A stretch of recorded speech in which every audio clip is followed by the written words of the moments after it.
Good afternoon, gamers. It is Monday, the 28th of October, and we're going to be talking about some stupid shit today. And we're late, but that's all right. Don't worry about it. We're not First thing I that want to talk late. about. First thing I want to talk about. We're They gonna don't make dive games right like into Doom news. anymore? We're gonna dive right into news because I told Jagged about this earlier, and I know Austin, you're going to be fucking ecstatic about this. Uh-oh. Okay. Okay. This was published today. Oh, yeah? Overwatch 2 got Uh-oh. leaked by ESPN. Why ESPN of all networks? They claim to have a document that gives away info on Overwatch 2. So the news come out? Let me see. Overwatch is gay? Overwatch is so gay. Alright. Overwatch 2 to feature PvE, a new map, and at least one new hero. Now that all makes sense. I mean, right? I would have expected at least 2 or 3 more heroes, not just one. That seems kind of stupid, but keep going. Yeah. So this is all going to be announced during BlizzCon, obviously. Isn't that like tomorrow? Don't they do BlizzCon? When does BlizzCon start? They usually do BlizzCons in October. Like last BlizzCon. Can you back up that info? I want to know when BlizzCon starts. I'm like 90% okay, here sure. We go. Hold on. I'm pulling up Google right now. 1 second. According to the training document, the hero talents. Okay, yeah. Are coming to Overwatch Fuck you PvE. too. Okay, November 1st. They're doing it like a day late. November 1st. There will be 4-player missions with story set in Rio de Janeiro.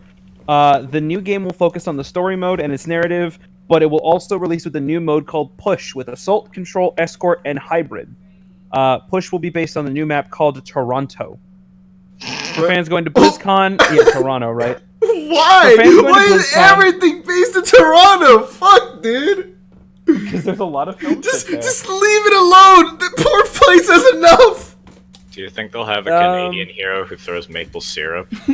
I would hate it and love it at the same time. Their supers, they fucking say sorry.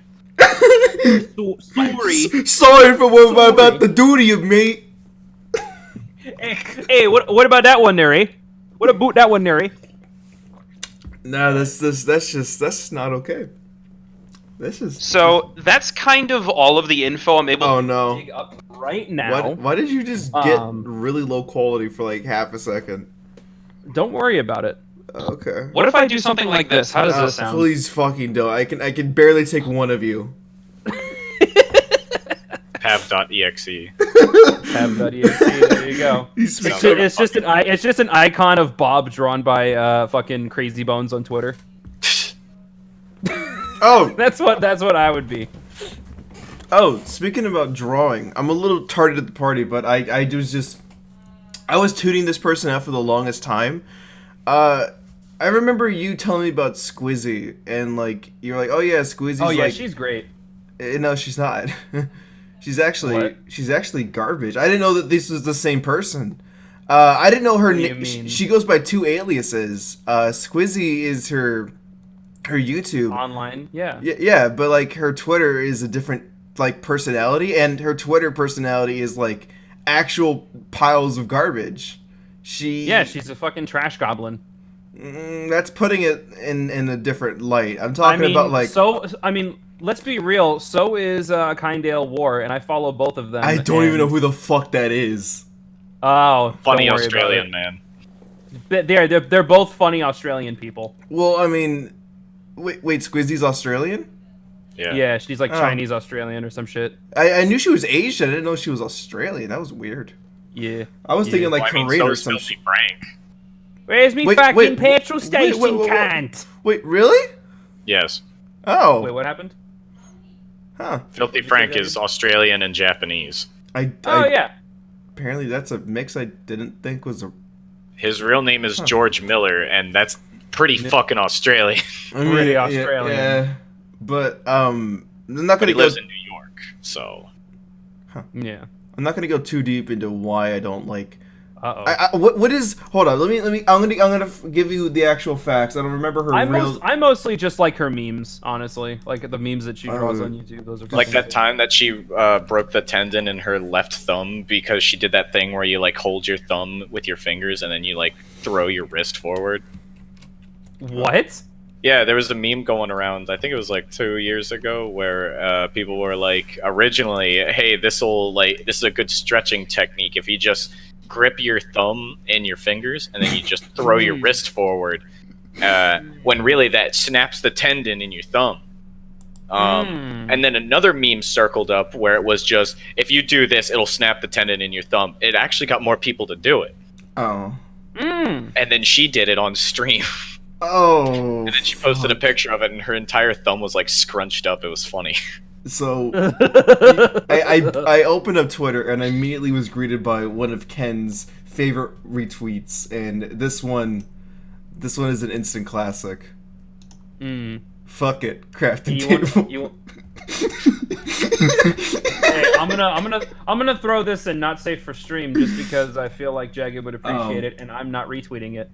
Fuck, dude. Okay, so I don't. She's okay. I don't remember the I like actual. I don't remember the actual name of Squizzy's fucking alias on Twitter, but essentially. Choi.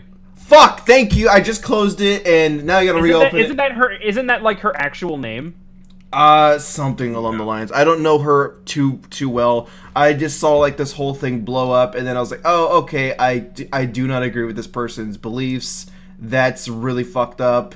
And then I wasn't it a thing about someone she dated and and that's why she almost killed herself. You're close. Essentially, what happened was there was a YouTube personality, and he was dating this one girl. I don't remember her name. And what happened was they broke up, and she was just like really like wanted to get back at him, so she threw like a bunch of slander at him, like, oh no, he raped me, he like forced me to do all these like terrible things, and completely threw this boy under the bus, like for no reason. It was fucking disgusting. And what happened was this girl, Squizzy, like apparently was friends with this other girl, and they were like, oh, okay, yeah, I'm gonna back you up and give you like more ammunition to pretend like I was there and I knew all of this shit happened. And she was also writing the fucking list of all the reasons why he's a terrible person. So they were apparently like in a Discord call, like, you know, making up all these lies and saying, oh yeah, how can we fucking destroy this one person's whole life?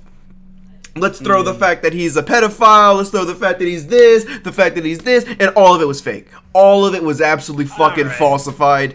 And what made it even worse was when the guy's YouTube name is Schlazo, by the way. I'm not sure if you know. Yeah, I remember the whole bullshit about Schlazo. And what made me absolutely say, okay, this person is just terrible, was the fact that they have an alt on Twitter where they just draw like all famous YouTubers like having sex with her, and none of them were like consenting to this. And the thing is, she would at them, letting you know, hey, yeah, no, this is this person, this is this person, and just like that's just not okay.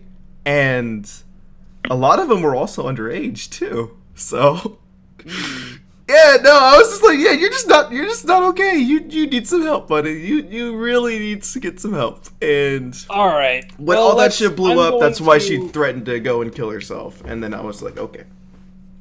All right, well, real fast, now that we've gotten that out of the way, let's move away from drama and let's talk about less toxic shit. Oh yes, also I'm here now. By the way. Sorry, I was. All of Discord is like suppressed whenever I'm doing my stream. Yeah, it's fine. I didn't know if I was gonna make it here or not in time, so. Totally fine. Totally I'm fine. here. Anyway, I have an idea. I have a suggestion for this podcast today. Let's talk about We forgo gameplay for today. What? We forgo gameplay today and just do an extra long podcast. Oh, okay. I mean, okay. I'm dead for that. Jagged, what is your opinion? Don't care. Okay. Don't care. Because I need to leave to work on a project I'm working on. Again. I honestly need to do this because it needs to be done in 3 days, and I may or may not have enough time, so I gotta dump as much time into this as I possibly can. So, Alrighty. anyway, I mean, Jagged, you can't spare like 30 minutes to play, because that's Jagged, all it. how That's was all your it- week? Okay, okay. I had a talk with my roommates about this. This entire weekend has felt like the same day, and then we had a very long heart-to-heart talk about how we're all going to die. okay, You know how it be. yeah, So, yeah. does anybody have anything positive to say? Because I would really prefer if this whole podcast wasn't another negative one. I got pugged dead by Another negative daylight. one. We said positive. Positive does not mean Dead by Daylight. Gotcha. Sorry. Complete opposite. I No gifted a game to a friend. That's the positive. More like a curse. Yeah. Yeah. Okay, Failing. I got something. Alright. So this might not seem like a lot of big deal to a lot of people, but I A lot kind of big deal. I just woke up. Fuck off. I do not enjoy watching anime for the most part, because I do know that if an anime is legitimately good, what happens is it just completely takes a hold of my life until I finish it. And and then as of recent, I was recommended to actually watch more of Konosuba, because I saw like the first episode or two when it first came out, and I was like, okay, I'm getting a lot of fucking SAO vibes from this anime, so I don't know if I'm gonna stick through it, because I can just imagine how cringy it's gonna get later on. And I never really finished it. I always kind of just saw like the first episode and said, okay, it's got a good anime style, it's got good, potential, but I don't know if it's What gonna is be for me. Konosuba again? The main premise is like it's a gamer who tries to do a good thing, dies for it, and then he gets the option to be reincarnated, but he chooses to go to a parallel universe where like you can actually be magical and shit. And It's that fucking one with the shitty water girl. yeah, you're correct. Yeah, the Ah, shitty Best girl water wins. The best girl is Wiz, 100%. You can't change my mind. And Little who upset is that? that no season 3, so I can't see her anymore. But so I watched all of season 1 in a sitting, and it was totally worth it. I was originally wondering why Wiz is one of the lower rated characters, apparently, according to fans, and with me watching all of season 1, I could see exactly why. It's because she got like maybe 30 minutes of screen time in all of season 1. I also And- heard they Liz? don't like her personality because she's just too reserved. I think it's cute. I think it's It's cute. I think it's they, really cute. They think it's weird that she doesn't fit in with the rest of them because they're all fucking crazy. I mean, yeah. Viewers or American viewers who are saying this? It was just like unanimous. Unanimous? It's Oh, like just one of those, general- like, yeah, it's just one of generalization. those polls. Like people post up. It's like, oh, who's your favorite character? And like, it's really funny to look at the poll because Wiz has like 800 votes, while somebody like Mega Man has like 2,000. And I was like, that's oh the yeah. one. It's That's like, the oh one. yeah, nobody just fucking cares about Wiz. A lot of Surprise. people want to Mega Man. Yeah. Okay. I only know So- about her because meme. So I want to ask this real quick because I only saw season 1. I haven't started season 2 yet. I was gonna do that later today, but do you remember the one Succubus episode, Jagged? Yes. Was he wanting darkness or was he wanting Mega Man? Because the specific Succubus that came over was a little on the lolly side, and I was like, he doesn't even know. he doesn't know. Japanese just What do you- really like lollies. He even mentions like I wonder who it'll be. I don't even know who it would be. And then he just sees them walk in. He's like, all right. But then the one that showed up, it's just whoever shows up. It's a job. You don't get to pick. Huh? Because it Here, was hold on, made I have out an to. image for the. Uh-oh. I'll be right back. A bug just bit me. That was on my chest. I don't even know what the How fun. fuck kind of bug it Bleeding is. out? What? Are you bleeding out? Why do you need to walk away? I need to identify what the fuck kind of bug this is. It's like It's You're You're fun, not you kill bleeding it. out. It's like a fucking. Everybody knows. 300 times its It is the size of my fucking thumbnail. You must have a really fucking small thumbnail. Bugs come in two sizes, small and big, and the big ones are in Africa. You're an idiot. Hey Austin, look at this picture I sent. Yeah. Wait, oh, not police, lollies. Oh, okay. So, save big on this Nintendo Switch that of course isn't stolen. What are you, a cop? What are you, a cop? So, on the topic of Go Kana, follow Hard Drive Mag. on the topic of Kana, I don't know if it was just the fact that I watched Dragon Maid a long time ago, and I don't know why I can't fucking talk. Did you not remember how degenerate she was? I recently bought the Blu-ray and I went to go rewatch it because people were like, oh yeah, the English dub is actually not that bad. I was like, okay, I'll give it a listen.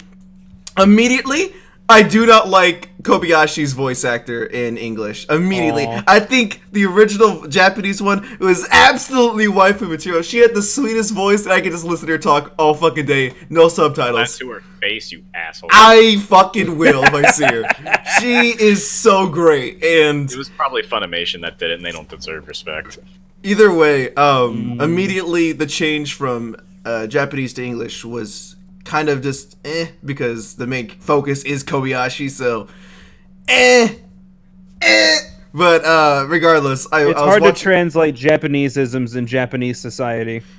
I watched through the entire season again, and I got to the episode where Kana was getting her lolly moments, and I was like, I don't remember this being so like main focused and heavy-handed. I was like, this is a little bit uncomfortable now. I don't know. It was extremely uncomfortable. What are you fucking talking about? And then I must have completely missed this one scene, but in the whole scene where they went over to what's her fuck's face at her house, and they were like, Kana pounces on her quite literally. Yeah, and apparently I don't know if this was just a change in the English, because I don't remember this being said, but apparently she was saying, "Oh yeah, I'm going to take your body now," and I'm just like, I don't think that's what she said in Japanese, but apparently they were insinuating some very underage sex, and I was like, I don't think I can get with this.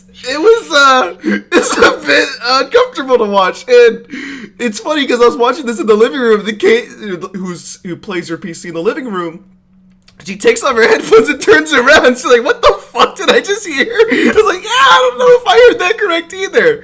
That just wasn't bad. That just wasn't right. It's bad. So when I say Kana is actually the worst part of Kobayashi's Dragon Maid, now you understand why I say that. I don't know if it was me either A, tuning it out because I was like, okay, that's just not okay, or B, it's completely a different tone in Japanese. I don't know which one it was, and personally, I just don't want to fucking find out. I'd just rather say, yeah, English bad, that's it. So that was definitely a interesting moment. I never watched it, so I wouldn't know. I thought you watched Dragon Maid. No, I watched Dragon Maid, but I didn't watch the English dub. Oh. I mean, was it that profound in Japanese?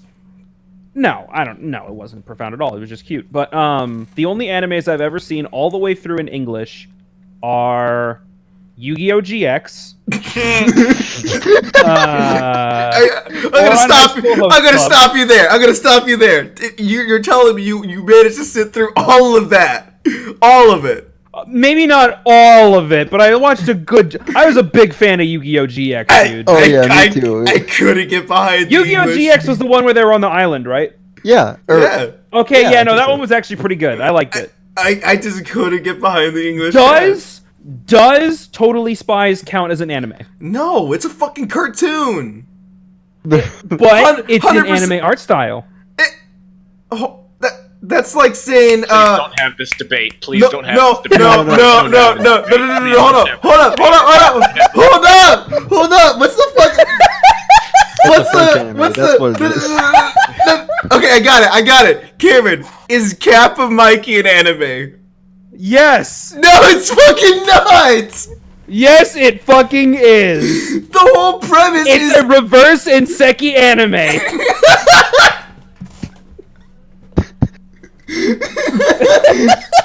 Alright, guys! First off, can we just say that Kappa Mikey is one of the smartest fucking designed animes ever? How fucking everything is anime, but Kappa Mikey is in this fucking disgusting, thick outlined American art Guys, style. You know what time I it is? love the aesthetic of that show. You know what time it is? It's time to watch 10 hours of the Kappa Mikey theme song! Here we go! No, I typed it out, but I'm not actually gonna play because I just. I'm not ready for that canon nostalgia just yet. Hey, who wants to see that bug that bit me? But you have a picture of it? Did you capture it? Yeah. What the fuck? Stink bug, you idiot! Why? It's a stink bug. How did you get injured by a stink bug? No, I didn't get injured by it. I got did psych damage via the smell. or pinched. I don't know. It was on my fucking neck. I just do not like it. I'm just gonna. It's gone. It has perished. I have perished it. The marmorated stink beetle. They are not lethal. Getting bit by it makes and it hurting makes you a weenie. The fact that you need to step away is an insult to your humanity. If I punch myself and it hurts, am I too weak or am I too strong? Do not breed, perish. Oh my god! Oh, okay. I got a little bit of an update. If we're gonna go anywhere license else handed over. Are there any more threads of topic involving anime? I can go on for a little bit longer if you'd like. Okay, I'm gonna stop you right there. I'm gonna talk about school. Oh, okay. No, it's actually somewhat tangentially related. So I just got assigned a project in my federal government class. I have to create an interest group and design a brochure or video, you know which one I'm doing, about the interest group and what they're doing and how they approach their problems. Wait, what's up? How's that brochure coming along? Yeah, the brochure's coming along actually just fine. I just opened up Photoshop and I did the trifold design. It's coming out really well. Trifold's solid, dude. Trifold is fucking solid. Can we get some bangers in chat? So I was assigned this assignment today. This project was assigned to me today. And after my class, I went to my professor and I'm like, hey, so define interest group. Like, does this have to actually focus on United States politics? And he's like, yeah, no, it should involve United States politics in some way. And I'm like, oh, okay, so then it can't be about fighting games, playing either side by side or separate, can it? And I explained the whole debate to him. And he's like, well, I mean, you could do something involving video games and regulation. And I'm like, all right, sure, I'll just do that. So what I'm going to do is I'm going to create the interest group, Gamers in a Society. Oh no! I may or may not come in Joker face paint. Oh, please don't do that. Please don't. I probably won't. I'm actually begging you, please don't, because you're just gonna get shot on sight. the second you walk out of your house, just shot on sight. You know those photos of like. No. I'm gonna put the face paint on while class is before class is about to begin. Anyway. I'm probably not going to do that anyway. What I'm going to do, what this focus group is it's going to be Gamers in a Society. And I hate that video so fucking much. What video? Is it the cringy video? Yeah, I'm the Joker, baby. I'm the Joker, baby. I'm the Joker, baby. Oh, fuck. I fucking hate him so much, but I love him at the same time. Stop it. Cringe ass Nene, baby. God fucking damn it. Where's the video of cringe ass Nene, baby? Hold up. I don't even know what the fuck you said, and I never want to hear that phrase ever again. Thank you. I'm finding it now. So, there it is. Because we didn't have a legitimate podcast last week, I know this is old news, but oh god. 2004 shot to death? Was that there the last time? I don't remember that being there the last time. Why is it using Tibetan throat singing? Holy shit. So, Oh, this podcast this is- fucking sucks. this is old news, but I wanted to bring it up anyways. Riot Games announcing not only another game, a fighting game. Oh, I was wondering when you were gonna bring this up. I was gonna bring it up last week, but the fucking podcast was canceled because of you. Well, I had a movie premiere, which I'll talk about after Austin's done talking about League. Okay, so did you see any of the shit they were talking about? Like all the releases they're doing? Cam? I saw very few things. The only thing I cared about were the 30 frames of animation that we got for the League of Legends fighting game, which if it acts and plays anything like Rising Thunder, I will be fully on board with that game. That's pretty much it. I know they're doing a hero shooter. I know they're doing a fucking anime, I guess. And I know they're doing a fighting game, which hopefully will play like Rising Thunder. That's all I know. They're also doing a card game, like a good card game. Apparently, I don't know. I don't really care about card games like that anymore. I used to think that, but they're legit owned by China, so who cares? Yeah, I mean, they're not owned by China. Their main corporation is in Los Angeles. They're 100% owned by Tencent. I mean, they're not 100%. It's like 10% owned by Tencent. They're 100% owned by Tencent. No, they're not. Thought that's what they. I think you're thinking of Blizzard. Blizzard is, but Riot Games is only owned by 10% of Tencent. No, yeah, Riot Games now owned entirely by Tencent. What the fuck? Since when? When was this article Just to posted? make you Oh, it's a look like a Polygon bitch. article. Maybe I shouldn't trust this. This is in 2015 though. Tread carefully, it's Polygon. Yeah, right. Anyways, I'm regardless- finding another article that corroborates said evidence. Anyways, I don't want to get into the whole fucking politics of gaming. I just want to say late. that no, it is not too late. We don't have to Now talk get about into more this. politics of gaming. That way, Oh, Cameron here has we go. something for us. CNET, Apollo Gaming, Donate Sports, 4NG. Okay, I'm gonna- they're completely owned by Tencent. I'm gonna tell you this right now. I'm gonna stop you there. Never lead with CNET, please. That's worse than Polygon. Wait, what happened?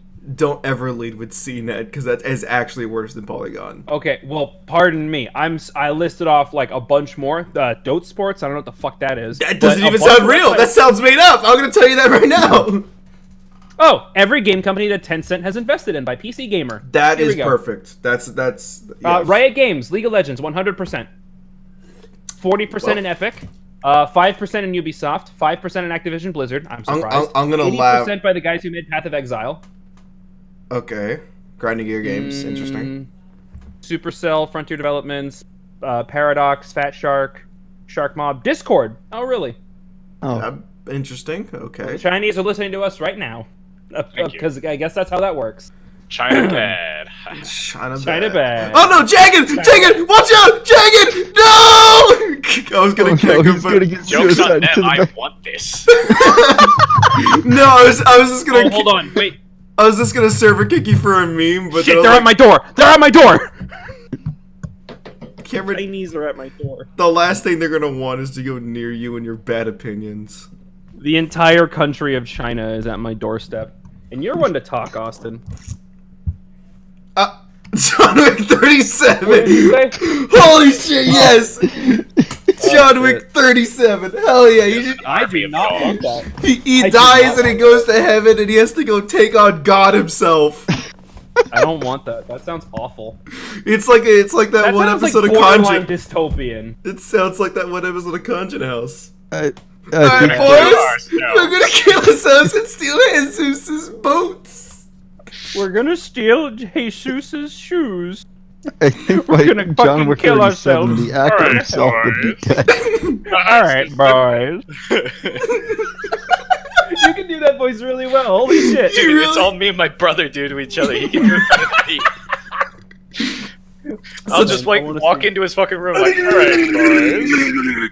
So Cameron, Cameron, you know what time it is? Cameron, you know what time it is? It's time for the What? rehearsal of episode 2, baby. Welcome back to Guess the Answer, you fucking idiot! The game show and insult. I have with me my first contestant, Dumbass. Actually, it's pronounced Jeffrey.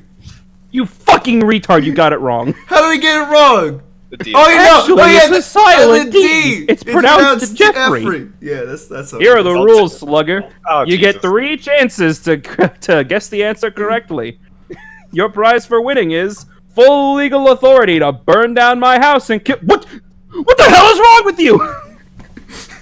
It's God, I in the love- I love contract. It's in the contract. All right, enough of this fucking bullshit. We're creating garbage. We're creating Brown content. 'cause I it's shit. love him though. Kanjin's awesome.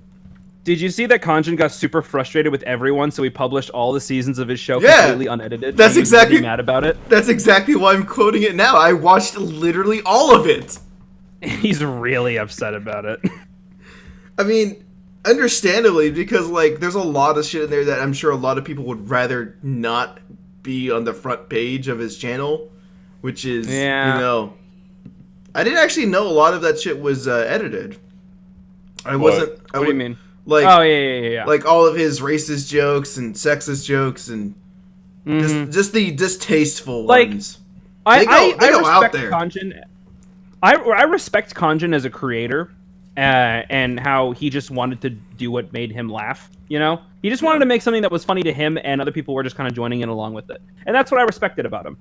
I still respect him to an extent, but Kanjin has gotten political, and that's not inherently a bad thing. But he's gotten political in this like weird, almost I don't want to say annoying, but like just way that I'm not down with. And I don't know. It just feels like some of his politics are getting in the way of making content. And That's why I it's try fine not if to he get wants to go political, political. anyway. I had It's that fine one if section Kanjin where wants to be more political, right?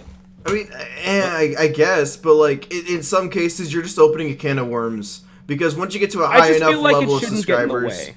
Well, I mean, yeah, I think that's like everybody's idea of what they want YouTube to be. But once you get enough people in there, there's bound to be some fucking idiots who have just the loudest possible mouths. It's like, what? You don't believe what I believe in? Are you invalidating my beliefs? And I'm just like, bro, you can have multiple opinions. Like, it's an opinion. It's not fact. We're all here to have different opinions. What the fuck? Buried fiber optic cable GF. I don't like that. Said you had to. I agree with what CGP Grey said, and how you are not your opinions and your opinions are not you. You can interchange your opinions as you see fit as you grow and change in this world. I mean, you're kind of supposed to do that. That's what happens when you grow older and have You would be surprised how few people actually believe that. You do know that I've had my opinions changed at least 5 times throughout my career of being a YouTube personality. Oh yeah, absolutely. I went from being, oh yeah, I'll never do harm to anybody. Nobody's like, you know, worth being punched in the face. And I'm just like, no, I have to change that. There are plenty of people that deserve to be punched in the fucking face. And that's why I used to think Warframe was the best free-to-play game out there. And now you realize it's Destiny. Well, Destiny's more so just an expanded demo, so I don't know if I count that. Okay, that's it. Your gamer privileges are being revoked. Get him out of here! Get him out of here! Okay, we're gonna have this fucking discussion. All right, so Oh, no. Destiny is an expanded It was demo. a fucking meme. There's no reason to do this now. No. I'm not upset, but I'm gonna fucking do this right now. Reaper is gay. People talk about the Diablo 4 leak. Wow. Anyway, Dude, I'm telling you, that leak from 4chan, that leak. stronger and stronger every day. I'm surprised how strong that leak was. It's drinking its milk and eating its Wheaties. It's Wheaties. So I'm gonna be concerned about BlizzCon in a couple days. dude, I'm not concerned. I've never been excited for a BlizzCon before, but now I am. So apparently It's gonna be an ultimate shit show, and I want to watch. Apparently there was gonna be a whole movement where everybody was gonna storm BlizzCon with Stand Up for Hong Kong, and I don't want to know how that's gonna turn out. There's not enough security in the world to stop. What is it going to be, like 35,000 people going to be there? I don't know the exact number, but it's easily in the There's thousands. not enough security. It's gonna be like the fucking it's gonna be like the Area 51 raid. There's not enough of them to stop us all. Storm BlizzCon. Everyone they comes can't dressed ban up as us Winnie all. the Pooh. They can't ban us all. Oh! It's all right. I got my ults. Actually, around There the we time go. that that whole thing with Blizzard was going on, a lot of people were noticing that on Amazon they were being recommended costumes of Winnie the Pooh. Oh. This isn't a joke. This is actually a thing. Like, I really Alexa, want to they're see probably going this. to be Are you a spying good on me right number. now? China? But there are a good number of people that are probably going to attempt to show up in a Winnie the Pooh costume. However, they are screening people's questions as of now. So if you have a question you want to ask, you have to register, as well as tell them what it is, so that they can tell you whether or not you're allowed to do it. Yeah, well, you remember the guy who said, "Is this an out-of-season April Fool's joke?" He's He fucking banned. lied to them. So, Yeah, he's hyper banned, but he was like, "Oh, they were like, oh, what's your question about, guy?" And he's like, "I'm like, Diablo," and they're like, "Oh, cool, got it." And so he goes up there, he's like, "Is this an out-of-season April Fool's joke?" Banned. Oh yeah, like I don't understand why they're screening questions when people can just lie up until they get to the microphone. And unless they have a big red button, that's the China no like button, Yeah, that they right. can hit it and it just cancels the feed and blows the guy up. There's like nothing they can do. blows the guy up. I'm sorry, nothing happened at BlizzCon 2019. Exactly. So that Nothing reminds, ever happened at BlizzCon 2019. that reminds me of the one fucking video that's being passed around where there's like the sports team, like it was a basketball game or some shit, where it was like, hey guys, go ahead and start dancing in the crowd, so show your support for this team that's playing. Oh, free Hong Kong. And then there's the kid who like baited him by holding up a jersey, and then Oh, as yeah, soon as the he camera went dropped to, he dropped it and immediately went to the stand up for Hong Kong. And the camera guy had to go pan away. It's like, oh, look at this, I'm looking somewhere else now. Oh. Yep. It's like, quit fucking being a pussy, but stand up for what you think is right. Like, if you're gonna be so worried about your fucking actual opinion about something, then that's a problem. You should never have to be censored in any place that you work or anywhere that you're in the public. You should always be able to stand up for China what has a lot of money, and we can't make them Oh, angry no. because they'll stop giving us Oh, money. no. Going to have to lower your expectations of freedom if you want to suckle on the warm teat of China. Yeah. We need that. We need that China money because China has a lot of money. I really don't want to I get just love money. Actually, I just love money. I thought the government was kind really- of getting a little bit involved in the whole person that got banned from the. I really just want to see the whole thing just. I don't want to say blow over because that's not the right word. I want to see the whole fucking thing get like completely and directly addressed in a legitimate fucking reason. Like I want this shit to be fucking taken care of. I'm so sick of this shit still going on. Like, It's surprising how more and more of my political opinions can be summarized with the phrase "fuck corporate." I mean, yeah, when money's involved, opinions are just not allowed, and that's a fucking problem. corporate? I really don't like the idea of this shit. Mark Rubio remember and when I was AOC working at united for once to tell Blizzard they fucked up with that. Imagine fucking up so bad, you unite Mark Rubio and AOC. Yeah, that's what I was gonna try to say. Is that Marco Rubio and Holy AOC shit. got like. What Karen, what was that? Money. Karen, what was that fake gamer president that you told me about? Oh, Ace Watkins. Yeah. Did he say anything Watkins? about this?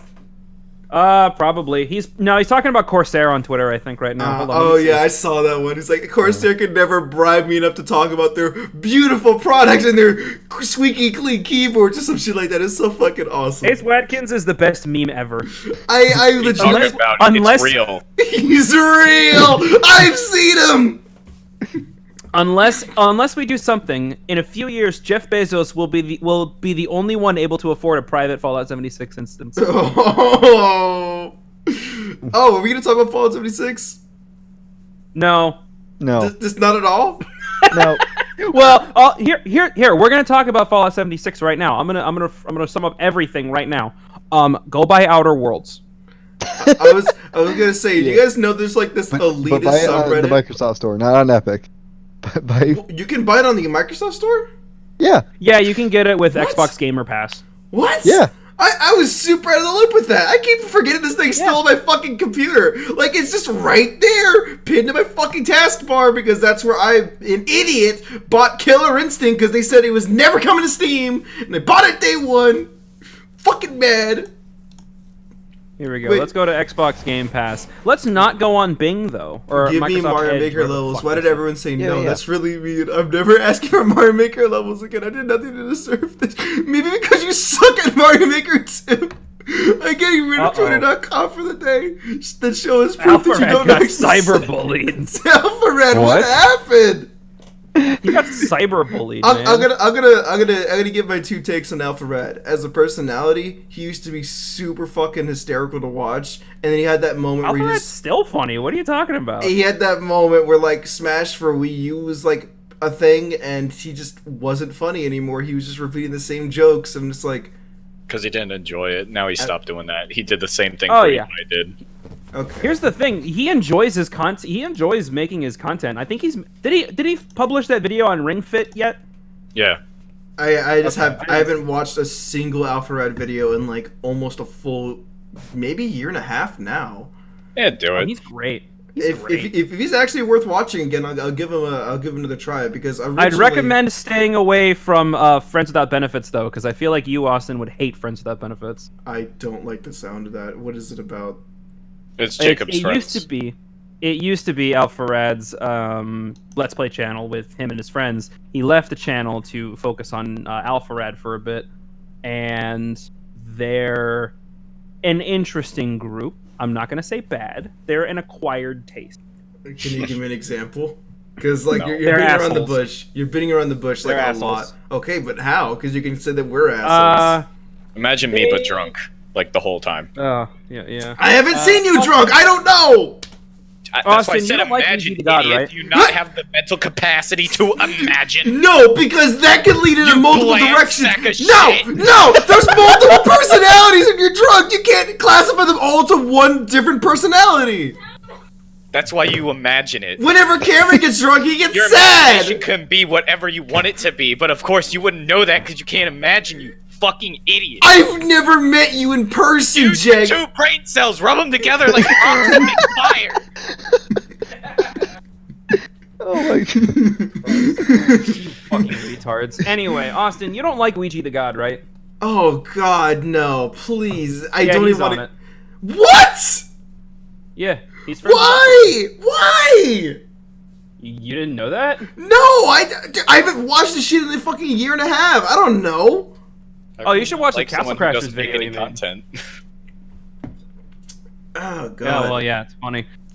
Anyways, He's an interesting person. Anyway, speaking about Oh, yeah. YouTube so yeah, personalities, you can go buy Outer Worlds on Xbox Game Pass. You can pay $1 for like a trial version and try the game out yourself. And I might do that because I wanted to get into New Vegas, but it was way too jank. But now that I hear Outer Worlds is like a proper evolution of New Vegas and it isn't so jank, So I might give it a shot. you want to hear It's some? New Vegas, but they actually had time to, do all the stuff they wanted to do. You want to hear? Yeah, You right. want to hear a hot gamer take that I know is gonna get me kicked from my own podcast? Oh, What? So a mutual friend of Pav and I, his name is Taylor. Oh no! yeah. I don't like this Fox Robot. girl. I don't like that Fox girl. Gonna cry? I do. Gonna piss your pants? Um, You should read Cinco. It's good. So,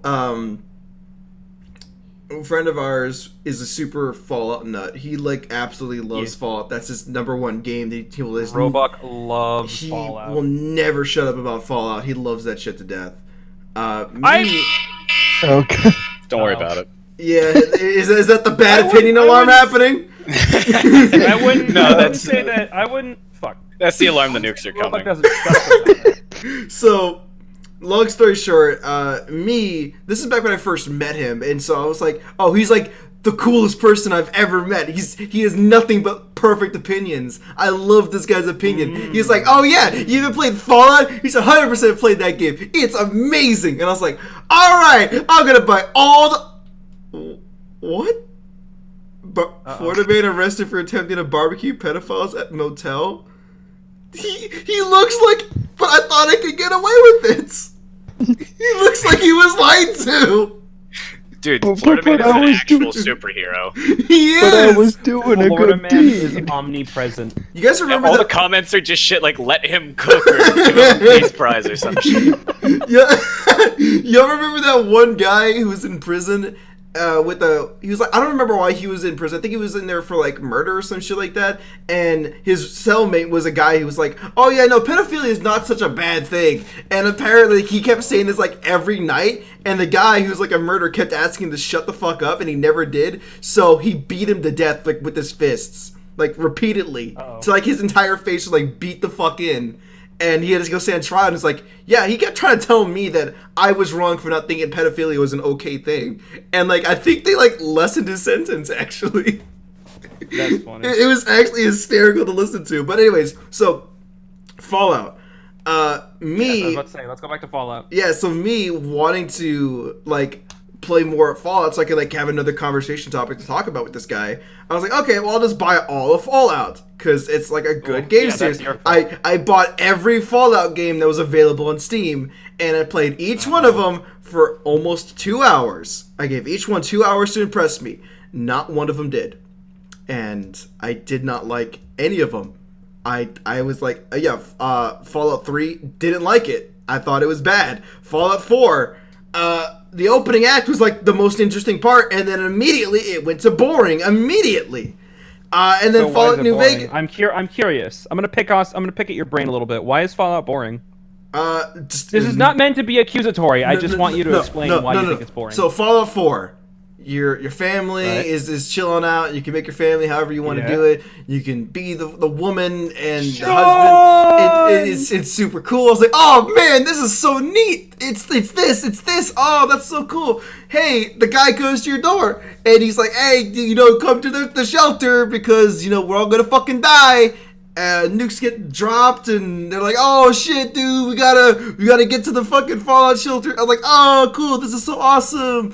And then the whole story happens. You see your wife get shot, and then your baby gets taken. I'm like, oh shit, dude. Oh, I can't wait to go save it. This is gonna be such a dramatic story. And then it's like, now go back to your house. Why? Why the fuck would I go back to my house? It got wouldn't nuked. you go back to your No, it got nuked. Why the fuck would... There's nothing there. You go back to the house just to see your fucking robot butler there, and it's like, oh, hey, sir. Codsworth. Look at you. You're like 5,000 years late to dinner. Oh, ha, ha. I'm really funny. Like, that wasn't a Codsworth funny is joke. funny. I That love him. wasn't I love that was Codsworth. so dry humor. I was like, that just wasn't funny. I love So dry Austin, British humor. if nukes fell and you were locked in a shelter for like 200 years, somehow survived. You could Don't ask literally, why. you could see your Would you house want to- and the nukes drop in the same fucking frame. If I was in that situation, my first thought wouldn't be, oh, let me go see if my house survived the If fucking you were in nuke. this situation, you'd be fucking blind. Yeah. Like I'm just trying to Wouldn't wrap you want my to see head. what the damage caused to your house? No, though? because there is no house left. You wouldn't know which one was There was a yours. fucking house left though. Because it's video games. They have to let your house stay. It made no As sense. a person, if I were in that situation, my first thought would be, what is left of my house? You Let's could go literally see. see that from the mountain because the Fallout shelter is on the mountain. You could see your house from the mountain. Are you actually okay? So There is hold on. nothing there, and it told me I wanna walk rewind a down little the bit. mountain to go see your house that you could already see from the top Okay, of the fucking Austin, I'm mountain. gonna rewind a little bit. Austin, I'm gonna rewind a little bit, and I wanna ask this one simple question: are you actually saying that because you noticed a minor plot hole in the game, you don't like it as a whole? No, that's not at all what I'm Okay. saying. I'm just saying that Okay. is one of it's bad writing. This conversation's kind of hurting I me a mean, little yeah, bit who because cares though? I mean, it not. So I mean, that's, you that's can shut one on of the Fallout reasons. 4, but that's you shut one on of the reasons. Fallout. Oh, you That's shut on one of Fallout the 3, reasons. so that kind of hurt me a little bit because Fallout Fallout 3 was 3 like one of my favorite games. Fallout 3 immediately looked like it was going to be promising, but like the whole fact that you're just going to be a little bitch boy and not like stand up for yourself, like you don't get an option to fight the bully in the shelter. What? You don't- do? No, you don't. I was like, why is there not an option to fight this guy? There's no. You can Shoot punch the him. fucking bully! I saw the video where you shoot That's the a mod. That's a mod. I thought you could do that. That's a mod. It is not you there. There is no option to fight the kid. You have the option to go but and you can kick That with you'll his get ass. your battle interrupted. though. I did not get that option. I looked for it and I did not get it. That was literally the first thing I did ever since when my first playthrough of Part 3 is I was like, no, nah, you know fuck what? you, I'll beat you up. I see the issue, Zombie. I see the issue. Austin didn't see the prompt because there wasn't a prompt. You just do it. You just fight him. What? Yeah.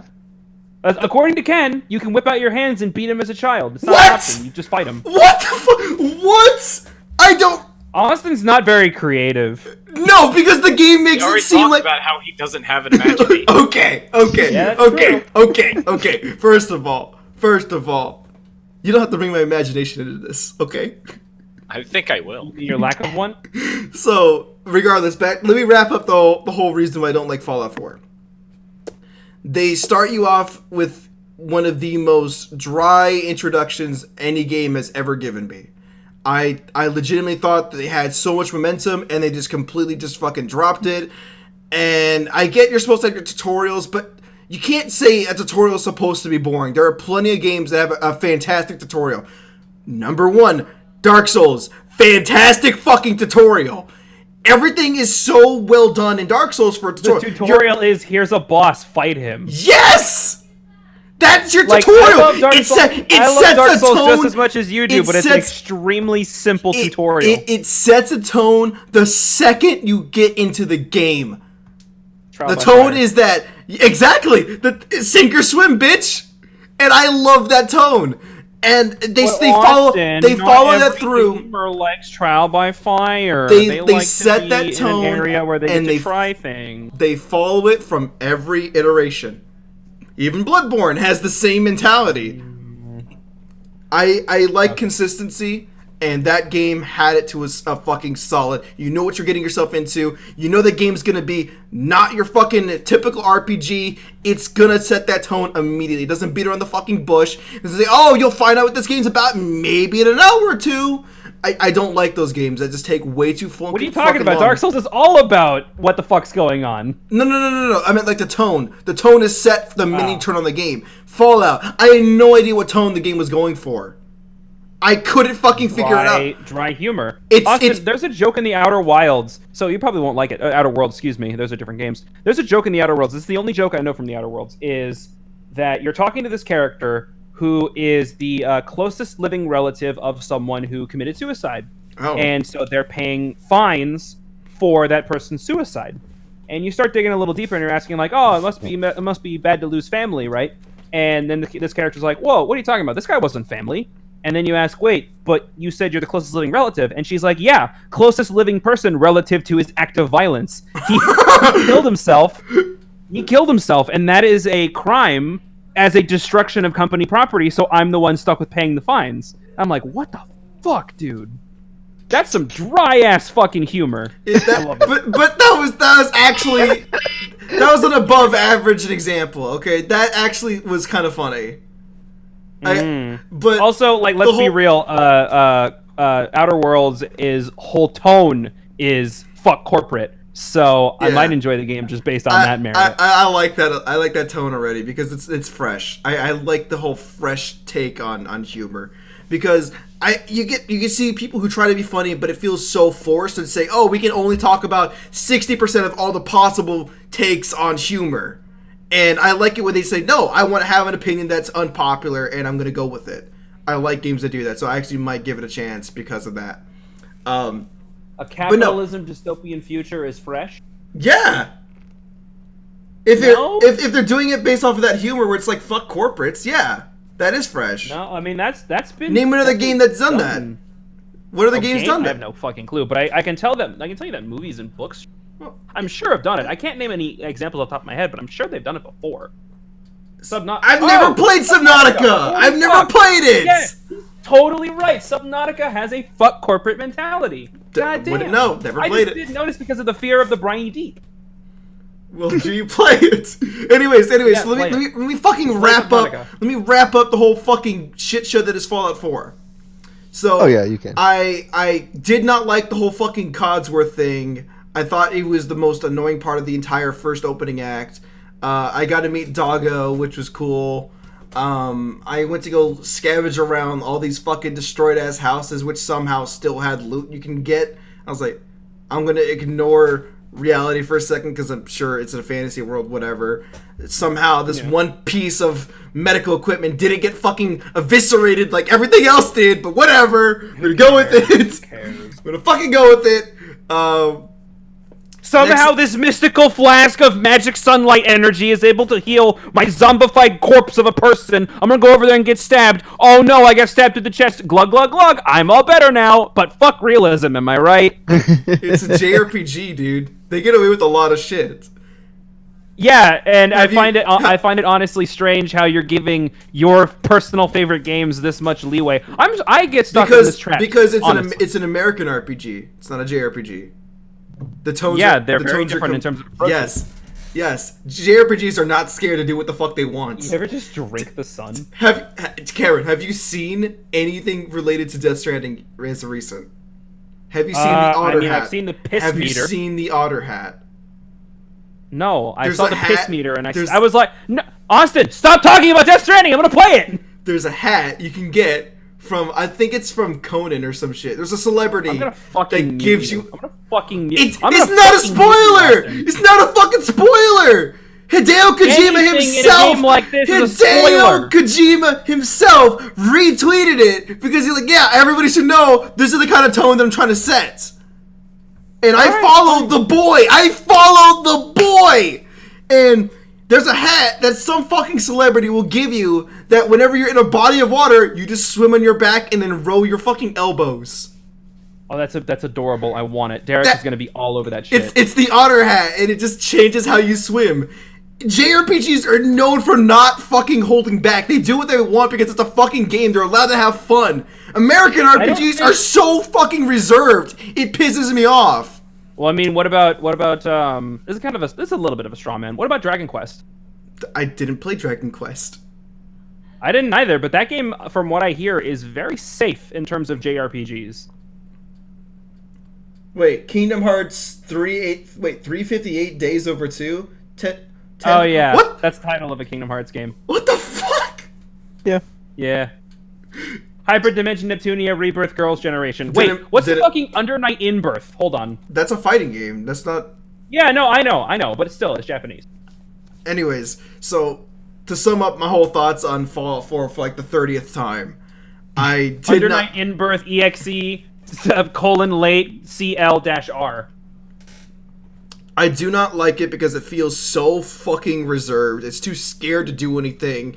It fucking says, "Oh, we're gonna do all this crazy shit, and we're gonna do it. We're gonna do it so well." And it's just like it takes so long to get to anything interesting. And by the time that you get there, you're so fucking brain dead because nothing just happens. It feels so remedial. It feels like I'm doing a job. I'm not having any fun because when it's like, "Oh, hey, fun's happening," it's like, yeah, but I'm so fucking bored. I'm half asleep. I've never actually fallen asleep in any video game except for League of Legends, Fallouts, and there's one more that actually made me fall asleep. Further proof that League of Legends fucking sucks. League of Legends is so fucking slow, it actually just put me to sleep sometimes.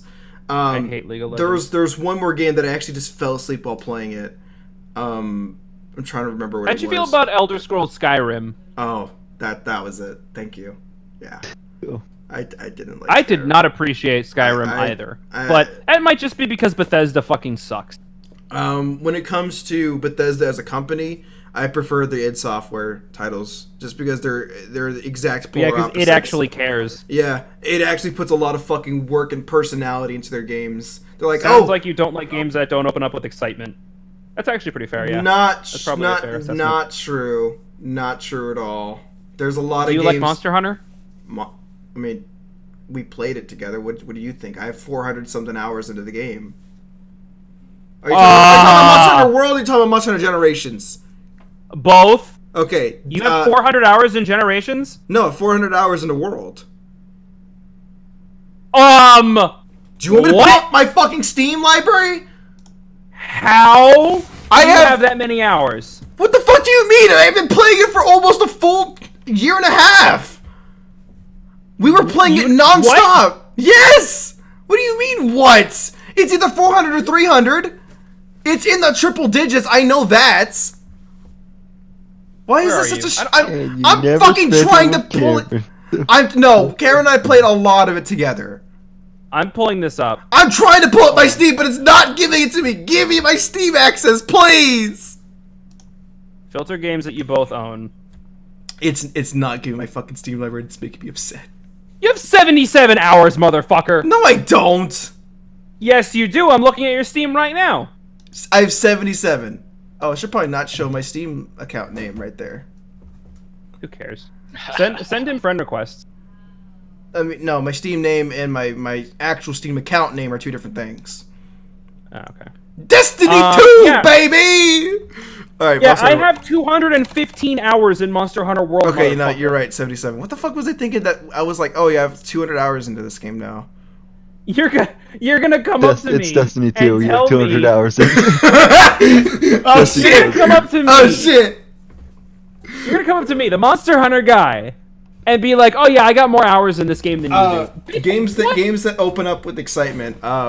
Borderlands 2 did not open up with excitement, but I stayed because it was legitimately fun to play. Let's see. I'm gonna step away from my PC for a second, but I'm still gonna be involved in conversation. Cloud Built didn't open up with fantastic, blow your brains out fucking excitement, but it was still fun as fuck to play. I bought you that game, and it was so much fun, and I'm excited for what the fuck is that? Is it Ghost Blade? Is that what it's called? oh Ghost yeah, the one Runner. that I showed you. That's basically just your aesthetic. Oh, I'm gonna be doing speedrun attempts for that game the second it comes out. Cyberhook and Ghost Runner are both on my watch list, and they're both coming out at the same fucking time. Let's see. No, I can't classify Nier. It opens up a fucking stellar, and then it goes really slow for a second to teach you how to play Nier the is game. extremely slow. It gets slow, but as soon as you get to the fucking amusement park, it just takes it and just fucking runs with it. So how Nier works in terms of pacing, at least for the little bit that I've played. Imagine Star Wars when it opens up, like just big, bombastic, loud music, but then it goes to episode 1 where they're talking about the politics on Naboo. Yeah. Let's see. Starbound. Nope. Take it back. Starbound had a really good opening. It was optional, but it was a good opening. Warframe. Stardew Valley was amazing. Warframe. There we go.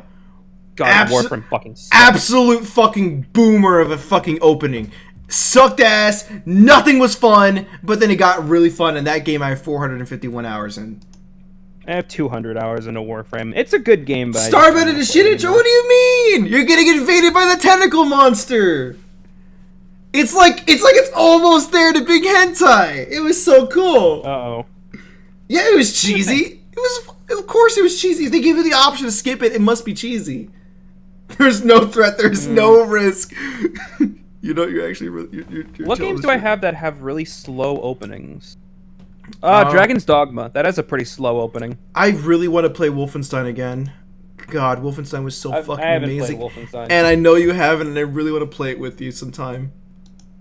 Breath of the Wild was really good. Fuck, I love Breath of the Wild so much.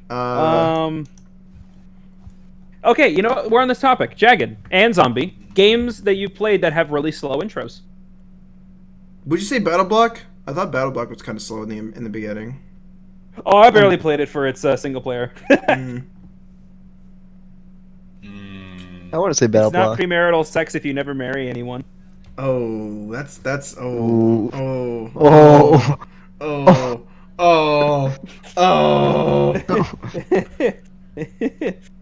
Oh, you can scan everything and say sassy remarks while your friends die. Jagged, you reposted the Haru Figma and it looks good. There's a Haru Figma?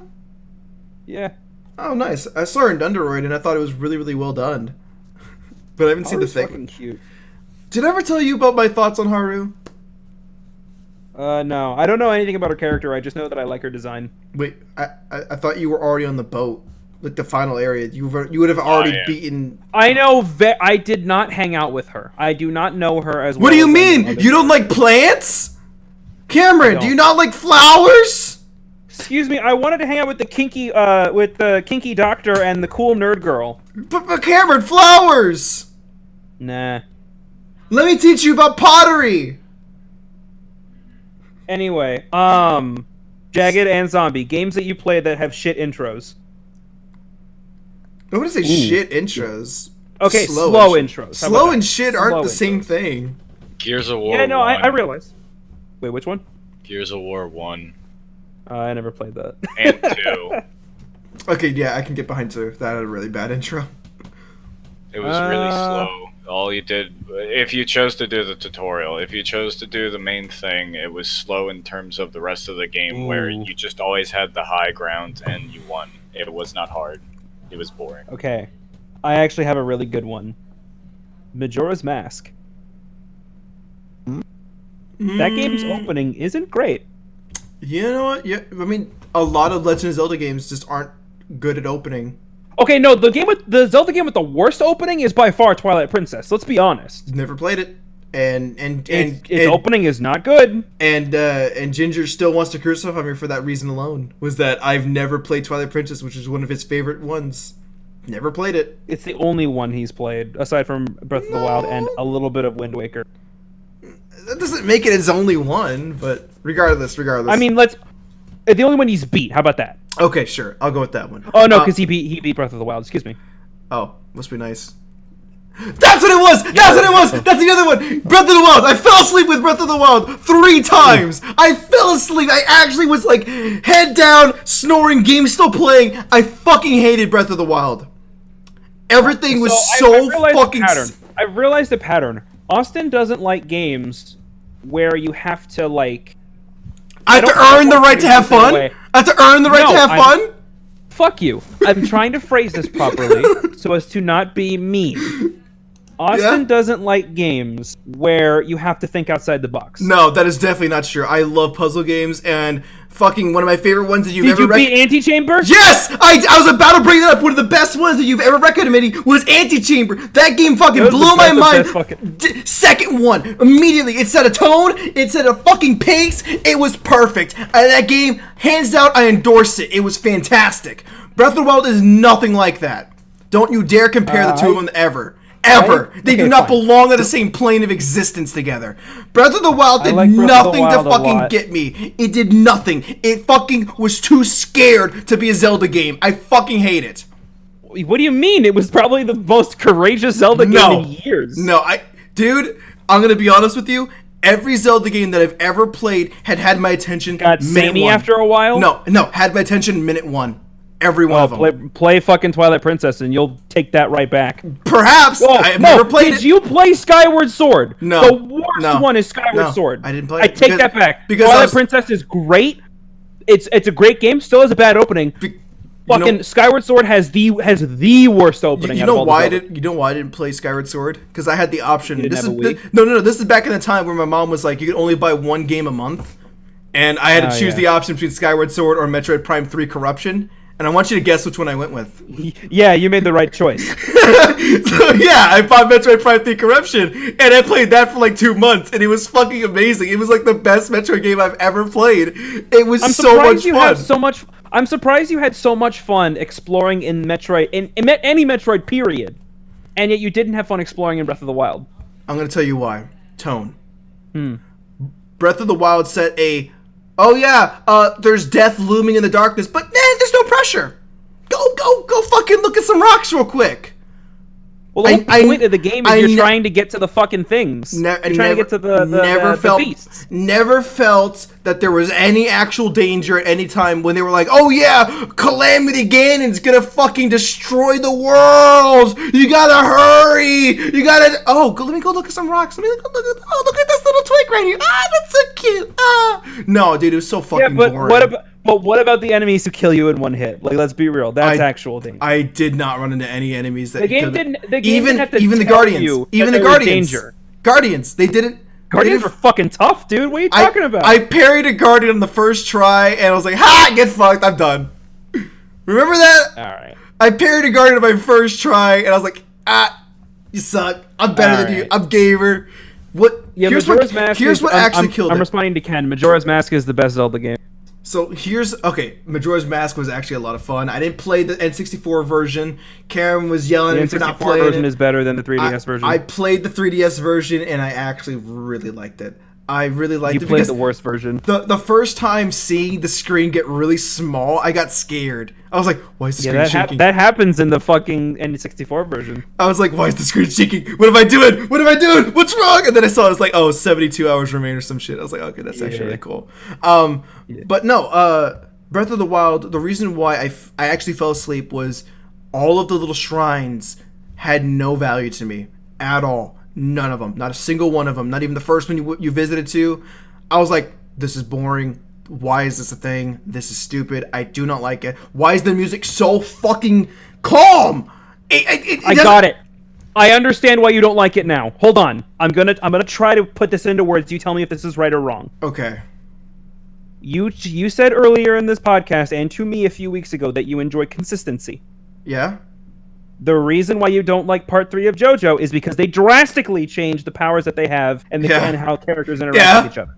Yeah, I you don't like this because it's a drastically different Zelda game. I've already said this before. I don't like when people set a tone and they completely fucking change that. I already said it earlier during this podcast. I enjoy consistency. You can take your idea, you can take your idea and then amplify it, but don't fucking rewrite it.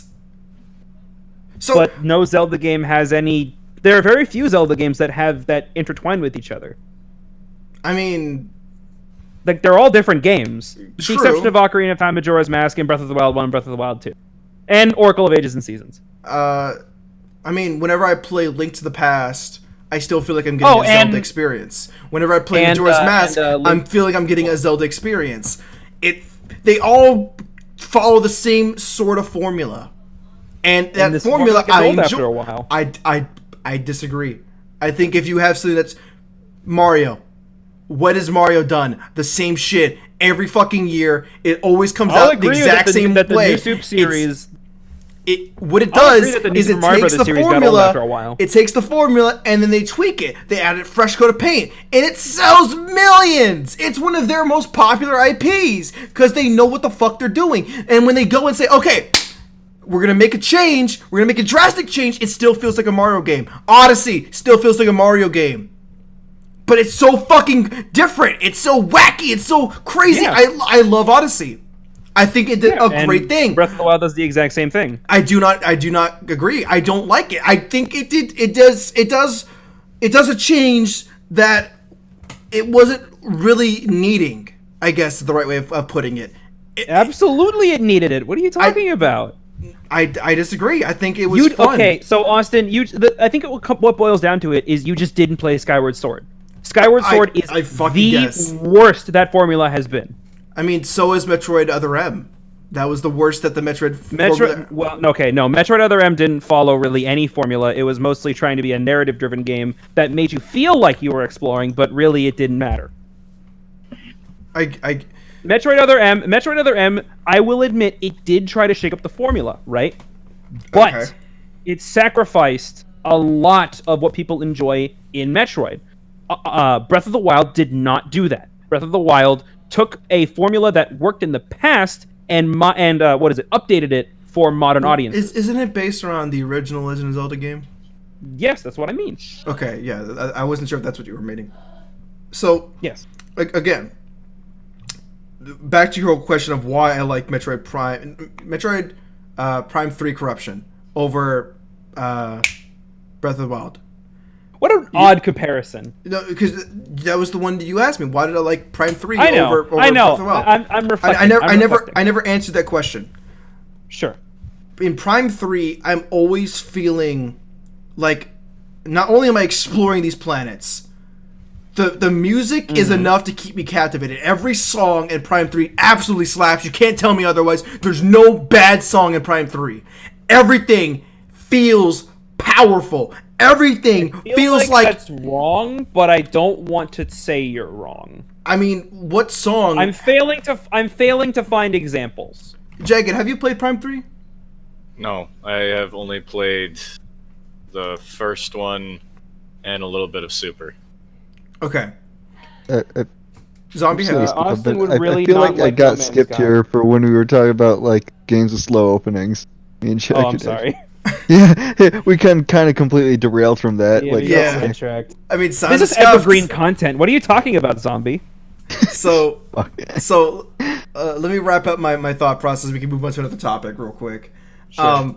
The reason why Prime 3 absolutely just was so bold with what it was trying to do was not only did it say, okay, we want to change it up, we're going to give you motion controls that actually fucking work.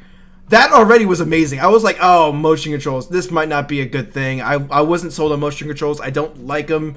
I think Define motion controls. you have to move your fucking arms to be the character. I'm more That's like, not motion controls. how is that not motion controls? I want you to tell me how the fuck that's not motion controls. I would say If motion I have to controls make a are more- motion to do something in the game, that is what a motion control Okay, means. What so- do you mean? Okay, we're gonna have this fucking conversation. All right, motion What? controls are the best advancement in modern gaming. What? Period. What the fuck? What? Let me explain. Yeah? I That's how we ended up getting I take my beautiful Nintendo Switch Pro controller Yeah? and I play some game like Splatoon or fuck, even Warframe. That's then I right! tilt That's the right! controller. You got mad at me tilt for the not controller. using tilt controls! And I aim. That is Overwatch on Switch via motion controls. Yeah, sure, whatever. Motion controls are the greatest advancement in modern video games because you get to aim. That's just not You right. just fucking said pointing at the screen with your pointer was great, but you say with a controller moving your wrists a little bit, that's too much? No, I'm no, sorry, that's, baby. That's not, you want that's to do not, something that's else? not at all what I said. I said I was scared to like it because at the time I don't like motion controls. So this one actually caught me off guard with being actually good at doing You're what motion controls. confusing motion controls with what I'll call gesture controls. A lot of people do this. You confuse things like gyro aiming with Wii waggle. Wii waggle and gyro aiming are very different. Whip the Wii remote from left to right to go and rip off your enemy's armor. Swing by actually doing a lasso motion to go from points to points to points to points. You didn't have to do a lasso motion for the grappling Yeah, you hook. did. Yeah, you fucking did. You didn't. Yeah, you fucking No, you did. fucking did. Yeah, you fucking did. No. Yes, you did. I played all 3 fucking Metroid Prime games with Wiimotes, and none of them had me do the lasso motion. Terminology alert! Terminology alert! No. Yeah, right? I could say that, yeah, there's gesture controls and there's motion controls, but if your main focus is I have to always aim the Wii remote pointer at the screen at all times to aim my fucking character, that's motion controls. Well, okay, yeah, no, fine. Motion controls, fine. But I still would argue that the advancements in motion controls and the honestly courageous steps the Wii took in terms of motion and gesture controls were the best innovation in many, many years. I just think that a game shouldn't force it on you. I think there should be an option. Splatoon did it right. No, yeah, it was absolutely. an option. I'll agree with that. I'll agree with that. And again, what I was saying, which I feel like you're glossing over a little too lightly, was I said I was scared to get into Prime 3 because like, oh no, I hope they're going to do motion controls right. And I said they did. They did every one of them fantastically. It wasn't... Pardon me for having this opinion, or for having this thought that... I'm not trying to be rude. I'm actually saying pardon me. That you gave me this impression that it was like, oh, fuck motion controls, mainly because of the whole Breath of the Wild debate that we had. What? Where Breath of the Wild doesn't have motion controls.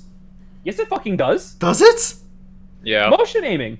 Lots of motion controls in that game. I guess I just never had it on. I don't remember. Yeah. And then I also got mad at you for not having motion controls in Splatoon because honestly, it makes that game so much more fucking fun. No. I'm so used to twin stick. I can never go to anything else. Motion controls just feels wrong.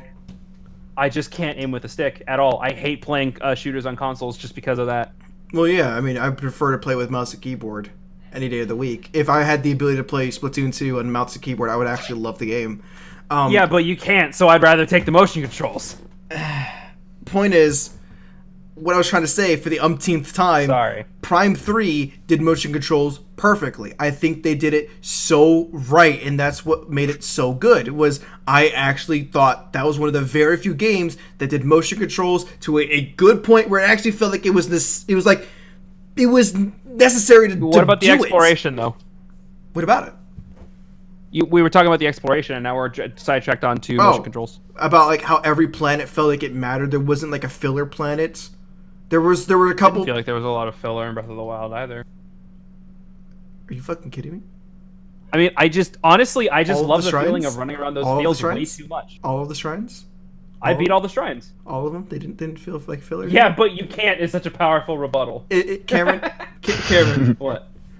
Yeah, but I beat all the shrines, Austin. Cameron, you're gonna tell me with a straight face I beat that every single shrine. That every shrine that has the same tone, same atmosphere, same assets, literally all of the same assets, that doesn't change it. Yeah, That but the mechanics are doesn't different. fucking change a goddamn thing. Everything felt but the the same. mechanics are You're gonna different. tell me that Ocarina of Time, mechanics are the same, but none of the models are the exact same.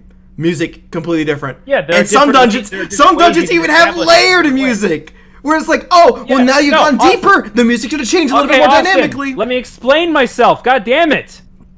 Okay, All go. All right. Antechamber has a very similar layout and feel throughout the entire game, but the mechanics are different. So obviously that doesn't mean anything, right, Austin? I mean, it doesn't really have a soundtrack either, so you're not going in there for neither does Breath of the Wild. Who cares? because Just the have whole fun tone, and play the video game, solve the puzzle. the whole tone is that it's not meant to just distract you with anything that's not important. Anything that's not important is inherently Yeah, just that's a the white same wall. with the fucking shrines. I will admit that the shrines definitely could have been done better, but I That's- don't think they're a plague on society like some No. people do. No, Not I'm just saying you, that's but I'm the saying reason- some people actually think they're the worst thing. That's the reason why I couldn't get with the game, was that it felt like they didn't have any personality. You're going from a game that everything ever has personality. You can talk to a fucking NPC and then get so much from this one NPC that literally is optional, and a lot of people don't even know he exists. What am I missing by not going through a single shrine? Nothing. There is no fucking motivation to do any of these shrines. And you're not missing anything by not talking to any of the NPCs either. Like, I never talk to the NPCs when I play Zelda games. Who cares? What? I don't care about the NPCs. I don't know how I The feel only game where I ever talk to the NPCs in terms of Zelda games is Majora's Mask, and that's because they're all written so fucking well. Any some other of them Zelda are game, I just don't care. that, and some of them actually are needed to progress the story. Well, yeah, that game is pretty much almost like that game is like 70% side quest, so like you kind of have to. Yeah, so naturally, that's but not yeah, that's not Zelda exclusively Majora's Mask. There's a lot of people that you have to talk to in Ocarina of Time too. Oh, yeah. So Even naturally, then, I usually just skip through the dialogue. That game is extremely linear. naturally, I want to keep what I know when going into a new, section of the game of that franchise. Is I want to. Oh wow, Oh yeah. that's some good art. Oh That's yeah. some good art. Yeah. Batman. Superman. Uh-oh. I didn't notice. Uh-oh. Batman and Superman.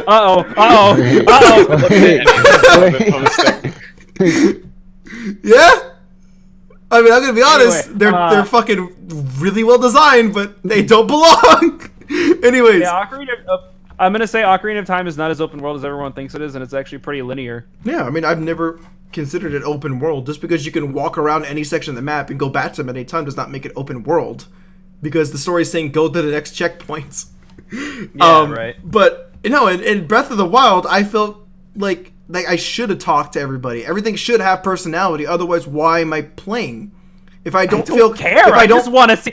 I look up there and I'm like, oh, that looks neat. And I'm gonna climb up the mountain. I'm gonna go see. I'm like, oh, this is neat. That's a fucking dragon. I'm gonna go kill the dragon. But then you can't kill it. It's like, oh man, but I got the scale. What do I do with the scale? So I walk around and I look at the scale and I'm like, I'm gonna put it in a soup. So I put the scale in a soup and it makes me sick and I'm like, oh. And so I'm walking around and I see, what the fuck is that up there? I'm gonna go get it. That's my entire thought process going through this game. Yeah, by no, the way. there's a lot I barely of talk to anyone. there's a lot of people that say that you should never look up any guide for Breath of the Wild and go about it at your own experience. Which, Oh yeah, that's what I did. I barely looked up any walkthroughs. The only ever thing I looked up was the dragon scales. I never could figure out what that was, and I had to look it up. Welcome to the podcast, Chiller. We're talking about Cameron's Hey, bad we're taste about in to end video it in games. like 30 minutes. So no, I'm throwing it to the bus for Breath me. of the Wild is the best Zelda game, and you Video can't, games well, are no, best. second best Zelda game, and you can't change my mind. So I mean, you're fine to have your own opinions. Like I was saying when we first started, that's not real. That's not real. It's not real. I don't believe it. No. I want to believe. No, Schwarzenegger, don't. Anyways, like I was saying at the beginning of the podcast, everybody's entitled to their own opinions, but Yeah. I'm allowed to voice mine no matter how people view it as That's a fair. bad opinion. That's fair. And I will stand by that. And maybe one day, I prefer the one where it's I want to believe, and it's I can't believe it's not butter. That was my favorite. No, what I was trying to say is you're allowed to grow and become more mature, and eventually you'll change your opinions. That's how life works. That's how it should work. Yeah. Maybe one day I'll go back and have it change. We got way far off the topic. Maybe one day I'll go back and give Breath of the Wild another chance. I don't know when that'll be. I don't know how my opinions will change, but it was trying to be something that it's not. A lot of people say that's a good thing. I wanted A and I got Heresy. B. Heresy. How dare they? How dare they? I wanted to hear Austin defend Starbound's intro. I thought it was cute. Let's move on to another topic, please. I thought it was cute. I thought it established the world of what you're trying to do. I thought it was necessary. Sure, it was kind of silly because you couldn't die anywhere in the introduction. I thought it was cute. I thought it was cute. It was simple. I'm not saying the idea of your friends dying is cute. I'm saying I'm saying that the idea of, hey, you get this fucking matter manipulator tool and you use that to save the galaxy. It's very simple, it's very safe, and it doesn't try to say anything fucking mind-blowing. It's like, oh yeah, fucking planet's dying because tentacle monster go into space on a barely working ship. I tried so hard to be dramatic with no actual environment to support that. Hey, Jagged and Zombie, I have a question for both of you. Yeah. And for Austin, actually. Okay. No. Did you guys play Terraria? Yes. Yeah. It's better than Starbound, I believe. Haven't played Starbound, don't care. Same. Yeah. Terraria is like Played- literally everything Starbound is, but just better. I played Starbound and Terraria, and I'm the complete opposite. I enjoy Starbound more. Don't care. Why? Just because, well, first of all... we're doing this again. Austin. Oh, no. Yes, Don't Jake. care. Don't care. Don't care. Don't care. Don't care. All right, you know what? I'm gonna take away from the floor. I think I did like 50% of the talking for this podcast. Let's have Jagged or Zombie talk about something. Oh boy. Let's not talk about Dead by Daylight. No, I won't. No. I think Jagged would have actually left if Zombie did. Did what? I kind of spaced out. Jagged, you doing okay, buddy? Pav. You're welcome, Ken. What's wrong, buddy? Literally everything is the same. What the fuck is that? What the fuck? What in God's name did you just post in the chat? It's the Andros final boss from Star Fox 64. Oh, thank you. Thank you. So I guess, Mind. so I guess going back through the rabbit hole of Remember 9/11? No. Shit. Why are you talking to Gremblo? It was a friend. Back when Jagged had that as his profile picture. That was a long time ago. Oh yeah. Holy shit. Yeah. My emperor, Anyway, what are we I talking failed. What? Is this just Jagged shit posting hour? Jagged, what on God's name is that? You know what? I don't even want to know. Don't even tell me. Don't even tell me. It's chilly. Uh-oh. I don't like So- that. Please tell So me this that's is not your mini fridge. is 2 years ago. This is yours, isn't it? This is mine. Oh! This mini fridge. Uh-oh. I put a bowl of chili I had heated up on top of the fridge. And then I thought, you know what? I want shredded cheese. I proceeded to open the fridge. Without realizing, I had put the bowl of chili on both the door and the top of the fridge at the same time. No. And I opened it, and it fell. No. And it got everywhere. No. I don't like it. I don't like it. My At that emperor- very moment, I had never wanted to purchase a firearm more quickly than that. Jagged, I wanna please advise you to never own a firearm if that's what it takes to enter life. I haven't been diagnosed yet. I can still do it. You can't stop me. Oh god, oh shit. What the If you fuck beat is your kid with the Gucci belt, he becomes a SoundCloud rapper. So that image kind of reminds me of the time I was with the family staying at a hotel coming back beat from by a Gucci New belt? Mexico. It was in, I think, Texas. So, I'm sorry to shit on Texas, I guess. Welcome to Texas. Well, yeah, Texas sucks. No, it was some, like, shitty motel thing, because all the other motels or hotels in the area were already, like, booked. So it was like, alright, we got this as an option. Fuck it. Go inside, we rent the room. The guy's asking, like, hey, can I buy your car? Like, oh yeah, no, we need this. the manager is asking to buy a car. Oh, okay. Oh, hi. Fuck you. He said Texas' pants are server muted him. Anyways, go inside. There's holes in the Texas walls sucks. that kind of look like bull holes, but not really bull holes. But they were those size. There's What? sausage in the fridge. like Not the fridge. previous Sausage in the microwave that's not even cooked. Oh, ew. It was like, and I can't remember something. There was like something else detail, but I just remember like, oh well, I guess this is the motel where we die. I'm gonna tell this now. I've never stepped in a motel specifically because I always hear bad things happen in motels. I'm more of a hotel kind of person. It's the H that makes all the difference. Sorry, we all That don't was- have money. Bitch, there's fucking cheap as fuck hotels. I've been in a hotel that literally did not serve breakfast in the morning. It was like, no, we don't carry breakfast here. Go somewhere- Heresy. Dude, that's like tradition. If you go to a hotel, they have like the continental breakfast. That's like tradition. This hotel's like, no, we don't serve breakfast. Go somewhere else. Also, like- yeah, I agree with Ken. Implying bad things don't happen in hotels. No, but I'm not saying bad things don't happen. I'm just saying they actually care about fucking cleaning the hotel room with almost everyone that I've been to. And I used to travel a lot. I've Anyway, been that was to the worst filthy motel ass I ever hotels, stayed Austin. at. It kind of was like a scene from a horror movie.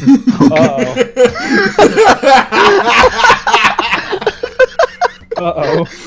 Uh-oh.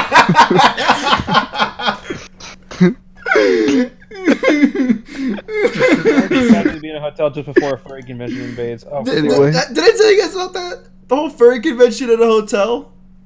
ugh. Maybe, I don't know. I've been to one fur con. It wasn't fun. Yeah, not to hate on the furry community in my Discord, but Oh no, I hate the furry community. God- Fuck you guys. God, they are one fucking pack of a bunch. Yep. What were you doing Specifically, no. Okay, Austin's coming out as a fur con there? No, attendee. Yeah. funny enough, So- they were going to drag me there, but I refused. Cameron went, I did not. Yeah, I went and I regret it. I almost stabbed a guy.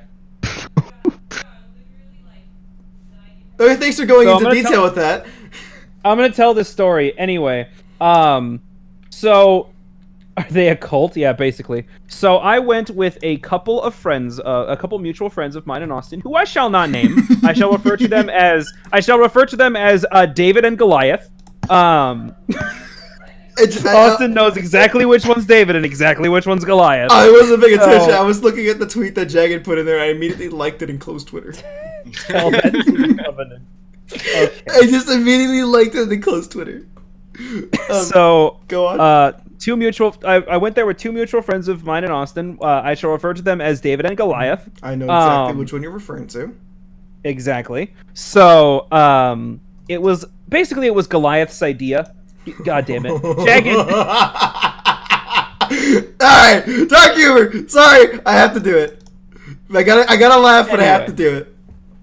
Anyway, Goliath. This is Goliath's idea because he is very deep in the furry community where I live, and he was like, "Hey, let's go to like a 2-hour drive over to go to this furry convention."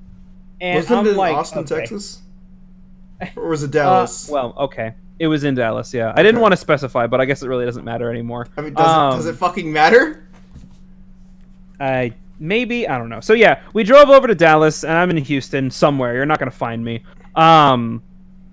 We drove 2 hours out to Dallas, and that was a fine drive because it was just hanging out with the boys, having a good time, talking about bullshit. We passed by the place where my good mood got shot in the back of the head. Oh yeah, all JFK. I'm sorry. Yeah, I'm he's sorry. shot in Dallas. I'm sorry. No, he wasn't. Yes, he was. No, he wasn't. JFK was shot in Dallas. Jagged, can you confirm this? You're a college boy. You know this. What's up? Was JFK actually shot in Dallas? Yes. Oh, What did I fucking say? was he? Yeah, Dallas, Texas. Huh. Assassinate. So, first off, there's a wiki page for just the assassination of John F. Kennedy. I believe it. So my meme can't stay here, but this educational wiki article can. I see how it is. Yeah, It's education. What is Monster Hunter World featuring That's Dante? true. That's actually real though. I know it is. Anyway, so we go to the convention, and I'm like, oh, this isn't so bad. I see a few guys walking around in the suits, and I see a couple of Halo Spartans for some fucking reason. And we're just kind of chilling and hanging out and whatever. And this is when I first met Derek. Actually, we met at this convention. And Derek's totally open about being a furry, so like he's fine with me for me being on putting him on blast, I guess. And he was super chill. We hung out and it was a fucking blast. We then met, along with Derek, we met this other guy who I completely forgot his name. I will refer to him as Cuntass. Oh. No, actually, he's not good enough for an ass name. Yeah, he's another not guy on the same level as fuck ass. Another guy I know is reasonable enough to be called Cuntass, but not this guy. I'll just refer to him as... Are you want to talk about that one? I know exactly. No, we're not going to talk about him. Okay. Yeah, we're going to talk about this first guy. I'm going to name him Jareth. And so, Jareth and Derek were both meeting up with us. And Jareth was a piece of shit, and he still kind of is. And he came at me, possibly as a joke, although I still don't know. And in response, I actually pulled out my knife, because I actually was in fear for my life. And David did not have a good time with me doing that, and he confiscated my knife. That was a fun interaction. I was talking with some of the furries at this convention, and that's bad. Wait! Was that yours? I see that's your name. Jacket, that happened to you? Yeah. That's not okay. That's not okay at That's all. not okay. What the fuck? Anyway, he gave my knife back right afterwards. I still don't trust that guy. There was a lot of porn. Also, probably because they brought me to the porn section of the furry convention, I was very uncomfortable. There was a cast body pillow there, and he had a fucking donut and a half, and I was not appreciative. I like that one a lot. What is this? I really like that one a lot. Thank What you, breed Jagged. thought? I really like that one a lot, actually. Jagged, please. Anyway. Jagged, please. No What? more. No more. Can't stop me. Oh, it did it. Oh, no. No. What the fuck is that? Hold up. I tried to open up specific. What the fuck is wrong with my roommate? But it's just opening up your profile. Anyway, I'm going to keep talking about the furry convention. So eventually, the only other thing that I had to talk about is that there was a Smash Brothers section. This is when Smash 4 was still a thing, so we went there and we played a little bit of Smash 4. I met one of Goliath's ex-boyfriends, and goddamn, that guy was the fucking worst. And then there was the parade. There was the fursuit parade. And I'll be honest, I enjoyed it. Because I enjoy seeing the work people put into their suits, and I can appreciate the effort they put in, and that was fun. And then there was like a few military dudes in there, and the aforementioned Halo Spartans were also in the group. They were interesting. What you've done is you've made God very unhappy. Yep. Thanks, Alan. I want to know where Thanks, that's Alan. Is that VeggieTales? Yep. Is that fucking VeggieTales? Yep. And you know what? I believe that line actually came from the show.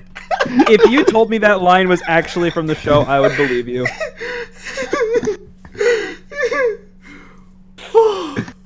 Anyway, Jagged, what's your experience with furries? So one time I went to a Renaissance fair with my family. And we had gone to this Renaissance fair I remember this. when I was a wee lad, and it was a holy place. It was very fun. I remember having a great time. This is the first one my dad had accompanied us to, along with a friend from college, because I wanted him to experience it with us. My mom had gotten coupons, so it was significantly cheaper to go. First off, I'd like to say that my dad enjoys drinking, and he made the promise to my mom that he would not spend a lot of money on drinking while they were there. To which, as soon as we entered the gate, a man came up to him and said, "Would you like to buy Das Boot along with 4 drink tickets for $20?" And he just looked at my mom and said, "I gotta." Like 40? Did I hear that right? 40? Is it 40? Four. Okay. Das Boot is very big. Das Boot is very big. It is massive, but I thought you said 40 drinking tickets. I was like, that is a steal if I've ever heard it. Shit, I would go with that too, and I don't even drink that much alcohol.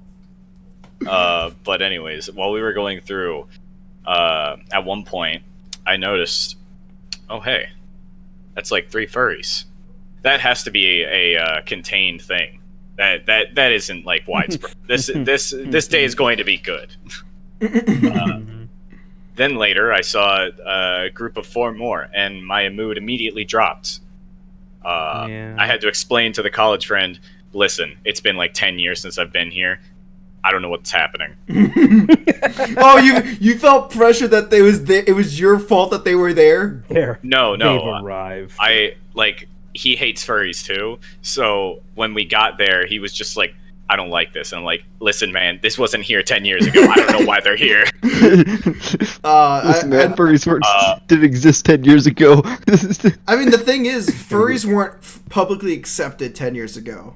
If you just did like a fucking Fox GF and went to a public place, you were asked to leave. They still aren't technically It wasn't accepted. until fucking Insane Clown Posse They're came just along and that shit tolerated. became widespread. Disgusting.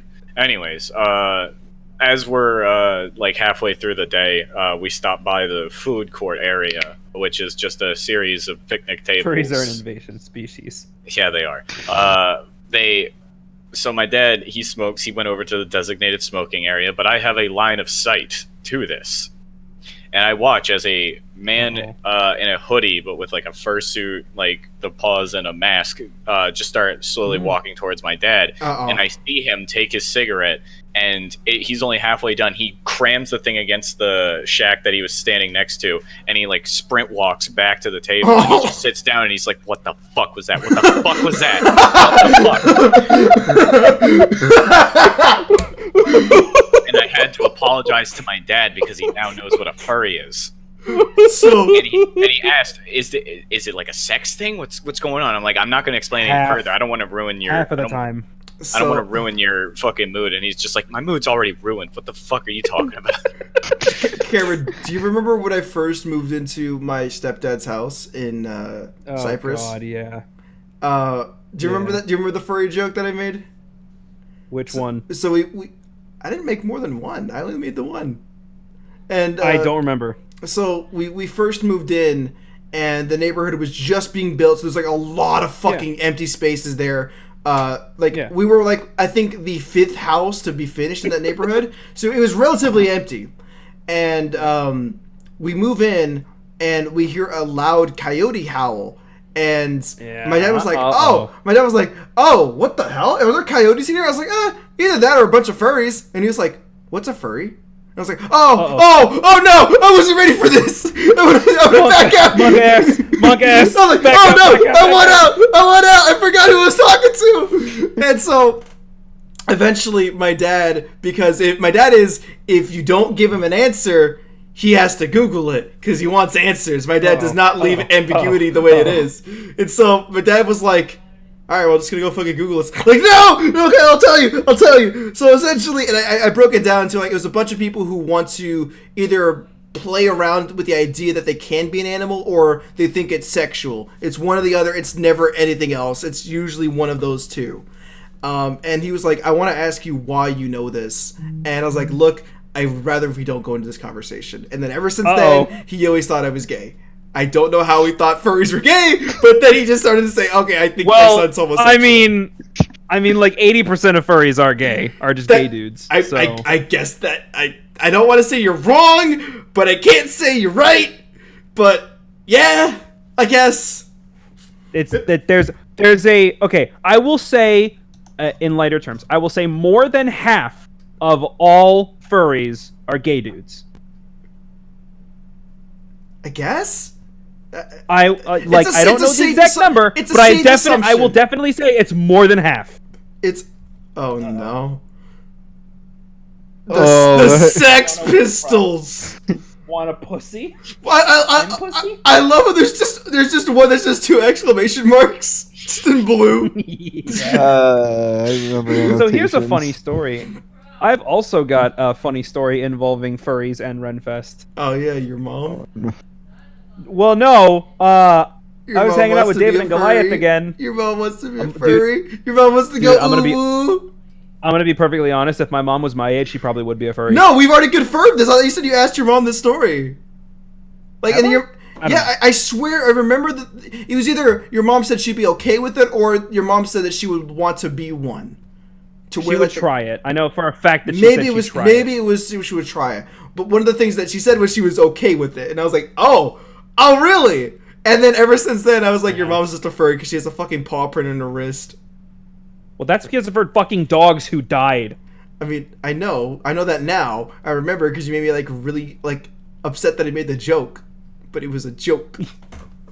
Anyway, I also have a funny story involving furries and the Ren-Fest, and I will tell the story, and then maybe I will try to wrap up so that way I can go and go do my shit. Pab's mom is so supportive of furries that Austin's stepdad is like, yeah, so instantly assuming he's gay, dude. Okay, my mom is one of those moms where, like,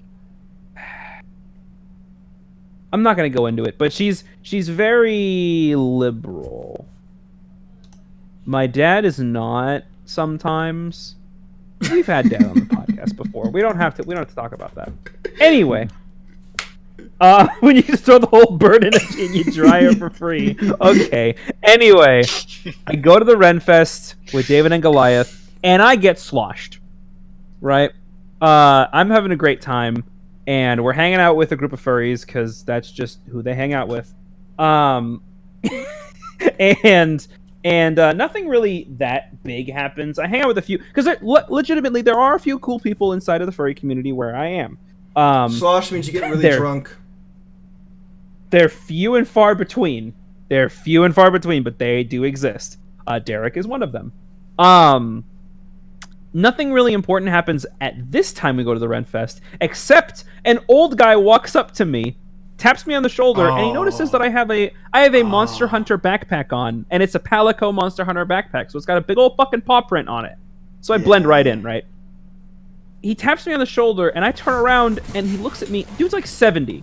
White hair, big old white beard, kind of hunched over, and he's got a big coat on because it's kind of cold at this point, and he looks at me and he goes, "Puppy?" And I freeze, and everyone else immediately like makes a wall between me and him because I'm the only drunk one, mind you. Everyone else is totally sober, so they make a wall between me and him and like separate me. And they're like, "No, man, you got it all wrong." And I'm just kind of like standing there hyperventilating, kind of freaking out, like, "What the fuck's going on? What the fuck's going on?" Please tell me he was a furry too. I don't know. I don't know what that man meant, but when he said puppy. I still don't know, and I don't want to know. Puppy? And then I sobered up, and we went to Chili's, and we had a good time. And then the next day, we went to Ren-Fest again. But this time, I was the designated driver, and David and Goliath were the resident fucking drunkards. He cast the mass aggro spell with one fucking word. Dude, I love that. The way he looked, he probably was a fucking wizard, honestly. They weren't aggro to him, though. They were just kind of like laughing and chuckling like, "Oh, no, you got it all wrong, man." I don't really know what they said because I was too busy freaking out and running away. You could just ask them. It's not like they're not here anymore. I don't talk to a lot of those people anymore. I'm 12 and I'm donating my shore money. Oh, thank you, Diego. Okay. And then, so that wasn't even the funny part. The funny part comes in the next day. Am I allowed to tell that story, or do I have to wrap up? No, I thought you were done, so I was going to tell about my Ren-Fest story before I forget it. No, sorry. There's one more day, and this is where all the fun shit happens. Oh dear. So everybody's drunk, and there is no designated driver. No, I'm the designated driver, and David and Goliath, who I'm hanging out with, and Derek's also there. Maybe Derek was there. No, Derek wasn't there. David and Goliath were there, and they were the resident drunkards. David just stocked up on alcohol, and he had, you know, those giant blue Nalgene bottles that like dads drink out of with the big like black screw cap at the top. Not they can hold like fucking 2 or 3 quarts of liquid. Not particularly. You're gonna have to show us an image. Yeah. Fine. I'll look it up. My parents usually stay away from alcohol because pretty much all of our family members have had. No, this is for water. This is for water. So just a water bottle. Here, one of these. He had one of these. Hold on. Oh! Okay. Yeah, no, Okay. no, like, okay, those aren't exclusive to dads. Ginger has one and I have one. Okay, well, my dad usually drinks out of it. Anyway, I have one too, so. He had one of those, completely full of, I think it was vodka. Oh, lovely. He had 2 coffee cups. 2 of those, like, plastic coffee cups you buy from like, Starbucks, but they were Tim Hortons, because he's Canadian. Anyway, he fills one of them up with vodka and the other one up with Fireball. And he has 2 Gatorade bottles. And I think he has another one of those bottles just full of tequila. Anyway, he stocks up. Jesus fucking Christ. Yeah. And go there to have fun. Don't fucking just go there to forget about everything. So we roll up, and he's got all this shit in his backpack, and I have the coffee cup full of Fireball. And I'm looking at him, and I'm like, David, are you sure we're going to be able to get through? And he's like, yeah, don't worry about it. This is Ren-Fest. They barely check you. Sure enough, they barely checked us. And he looks... When our bags get checked, he was the only one who had a bag. I didn't, because I was a DD. He looks at me, and I just hold up, and I just go, coffee. And he's like, all right, go through. And that's it. Didn't even bother. And so we walk in, and we find the group of everyone there. And Goliath is already there. And we walk up to him, and I hand him the thing, and he's like, oh, coffee. And he sniffs it, and he looks at us, and he goes, that's not coffee. Because it was Fireball. And within, I want to say, 10 minutes, Fireball's gone. Jesus Christ, dude. Keep in mind, I didn't drink an ounce of it, even though I love Fireball. Everyone else had everything. There were like at least 5 to 6 people there, one of which I will refer to one of these people as Wolfie. I don't like their name. Can you give it another one? I don't like this. Can you give it a different name? No. This is appropriate. I don't This was one of those furries who, if she wasn't, by the way, this is a woman. Oh. If she wasn't, so what you're saying is, Cameron, this is Puppy? Oh God. Thank you, by the way, for making the same joke Ken did. Oh, Ken! Yes! We're the same fucking wavelength! Yes! So, she is not attractive. Oh! She has false teeth. How fucking old is she? Quite overweight. She's like 29. Dog, how the fuck do you have false teeth at 29? I don't know. That's like middle age at the earliest. The only reason anyone keeps her around is because her legs are open most of the time. I don't like that at all. I don't like it either. I wasn't there to witness this, and this already makes me feel uncomfortable. Oh, I'm gonna make it way worse for you, Austin. She howls. Instead of cheering, she howls, and we'll just be walking around. Keep in mind, there's a guy who's actually in his suit. And by the way, this dude was chill. His name was like Sapphire or some shit. This dude was super chill. He was in his blue fox fursuit, and he was the chillest motherfucker there. This girl, Wolfie, she would howl often, and everyone hated her, including David and Goliath. Everyone fucking hated her, but she was just there. She showed up. Why was she invited then? Did she invite herself, or was she wasn't? What do you mean? At least I don't think. I don't know the full story, but from what I know, she just showed up. Again, this is just to my knowledge. Anyway, so yeah, we're walking around. I'm hanging out, and I'm keeping an eye on David and Goliath right now. It was initially supposed to be for just David, but then somehow I got roped into taking Goliath home as well. And I mean, you're the designated the driver. whole How night- were you not supposed to take them home? So, it was only supposed to be David, though. It wasn't supposed to be David and Goliath. Anyway, so I'm keeping an eye on both of them. I'm making sure they're fine. And the big thing about this, and the reason why I brought up Wolfie in particular, is because Wolfie really wanted David. And David made it clear to me, but not her, that he was completely uninterested. And so it was my secondary job to not only make sure David didn't, kill himself by being drunk, but also so that Wolfie wouldn't steal him. I wanna make sure I'm on the right page. I might not know who David and Goliath is. That aren't those two dating at the time? Not David and Goliath, no. So I might be thinking about. DM it You're to me thinking real about quick. different people. I think I'm thinking about two DM. different people then. I I thought I knew, but let me see this. sent you privately. Yeah. I sent you privately. I want to see what your reaction is. Yeah, no, that's exactly. Oh, right. It was okay. Yeah, no. So I do know who they are. Is that I got my Goliath is big. Yeah. No. So no. What I thought was okay. I'm not gonna go into details. I'll talk about this with you. I'm gonna finish up my story. Because Okay. I'm barely halfway done, by the way. Dog, I was hoping you were wrapping up because my story's a little bit long too. There's so much more going on in this night. There's so much more. So can you give us the cliff notes? Yeah, I'll expedite the process. Okay. So the night comes along, and Wolfie's really trying to take David away. Like, I mean, really trying to take him away. And I wasn't about to let David get actually raped for real. So, because he's gone. He was absolutely fucking gone. Like, both him and Goliath were just so... They were more wasted than I was the first day. Gone. And so I was like, oh, Wolfie's legitimately trying to, take advantage of David. I do not want that to happen. That just shouldn't happen at all. Like, as a person, No. you should have the decency to know this person is intoxicated. You should never take advantage of her. Okay, I'm gonna pause you here right now. This is why I don't like Kate when she's drunk, because she gets really flirty with me, and I'm like, look, I understand you're drunk. We're in a relationship, but I'm still never gonna take advantage of you while you're in the States. And I have the ability to know this. I feel like it's little different. No, I don't think that's okay because it's not. I don't feel like it's giving consent. You're not in the right mind. And that it doesn't matter if you're dating this person or not. I'm still not going to take advantage of this person because I don't feel like whenever it comes to sex, I think it needs to be 100% at all times consensual, no matter what. There is no that's fair. there's no exclusions. There's no, oh, this was different. No.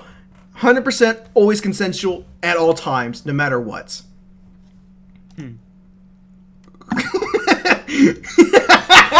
Alright, that's good. That's a good one. Anyways, That's good. Anyway. let's get back to your story. I just wanted to stop for that 1 Anyway, second. So so this person I is bought water already a bottles. piece of shit. I bought water bottles for him, and I was near the end of the night. I was like, "All right, listen, David and Goliath, as a matter of fact, are both fucking sloshed." I was saying to the group, "Hey, I'm gonna take them home. They're kind of fucked up, and Wolfie's here." And everyone looked at me and was like, "Yeah, okay, you can take them." So you were the You'll one be who fine. wrapped We'll it take up? You take them. Good. I was the one who took them, but they stayed. However, who's them and Wolfie they? followed. You can't just say them and they in the same sentence. That I think doesn't. he means, like, okay, the rest of the so group. I was the one who said, "Hey, I'm going to take both David and Goliath home." Okay. And the group as a whole, realizing when I was like, "Yeah, but Wolfie's here," they were like, "All right, sure, take David and Goliath. You'll be fine." Isn't the group consisting of 5 people? So there's only 2 other people that were like not David and Goliath. 5 other people, excluding the 3 of us and Wolfie. Wait, how There many was- there was fucking a people decent are there in your party? I thought there was only 5 people. There was like 8 or 9. There was like 8 or 9 Where are the other 3 people that were just not mentioned anywhere? because they didn't matter. Shit, dude, I would Like, they hate were to be just that kinda person. I would hate to be that person. They were just kinda there. Am I a background character in this story? I mean, honestly, those people were because I didn't know their names and I didn't bother learning their names. No, that's fair. I've been in situations like that before where they're just genuinely background characters. Like I don't want to converse with them. Yeah, so you Oh. forgive me for not mentioning them. No, Um, I'm just being a meme for a joke. But yeah, the group was around like 9 people, and after I mentioned, hey, look, Wolfie's here, I don't want her to take advantage of David, everyone was like, all right, sure, you take him home, you'll be fine. And I was dragging him home, and they're both taller than me. And I had my arms over their shoulders, dragging them along. David is a very quiet person. David's usually a very quiet person. He was screaming in my ear. What? As was Goliath. What? Both of them were so fucking blackout drunk that they were screaming in my ear while I was dragging them away. Wolfie found us and followed us. Like, and in the car? I'm like, no. We were on our way out, but I'm like, and Wolfie followed us and found us and was like, oh, I can take David home. And like, hey, let's go to the bathroom real fast. And I dragged them both into the bathroom, and I said, listen, guys, we need to fucking go now. And even when intoxicated, David knew, and he's like, I got you, homie. And so we went in there. We actually did go to the bathroom, but then we just fucking ran. We actually just ran and abandoned that bitch at the bathrooms.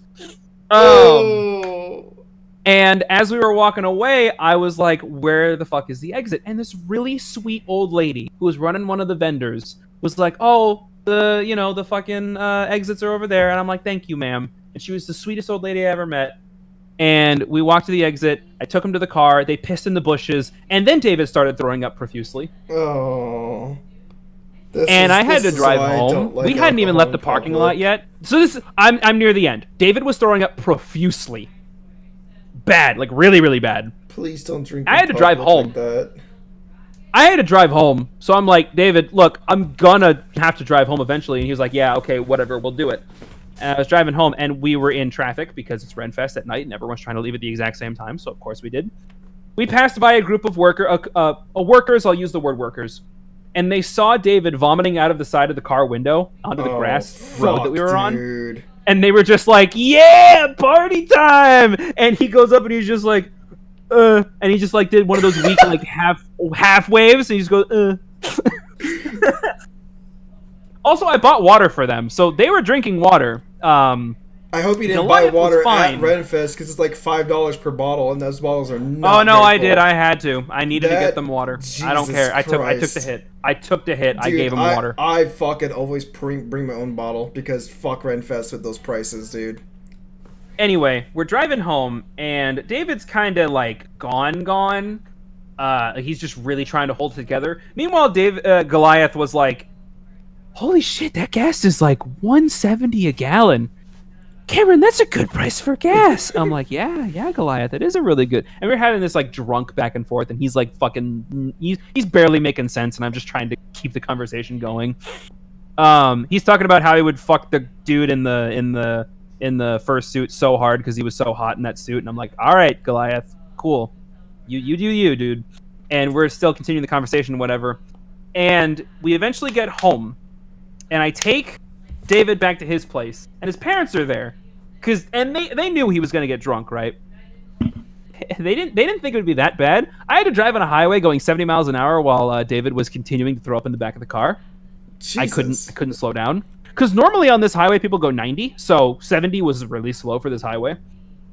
I get home. Goliath gets out of the car. I get out of the car, and I go over to let David out. There's vom all over the side of the car where he was throwing up out of the window. And I open up the door, and he kind of like flops out, but he catches himself, right? And so I'm like, all right, I'm going to go get David's parents, and I go get them, and I explain to them the situation. We come back out, and David is like crawling on the grass to the door. And it was the most pathetic fucking thing I've ever seen. I still make fun of him for that. Just because it was funny. And according to his parents afterwards, he didn't clean up, and he just fucking face planted into the pillow to go to sleep. Bomb still on his face and everything. Oh, dude, that is. And to this day, he has not gotten drunk yet. And this was like a year ago. To this day, he has not gotten drunk once. So, and I took Goliath back to his fucking college dorms, and we had a very nice. He treated me to a very nice dinner, and we had a very chill conversation. He was still drunk the entire time, but hey, he was fine. That's the end of it. I want to give my 2 cents in that situation before I move on to my Ren-Fest experience. Okay. Please don't get that drunk at a public location. Please.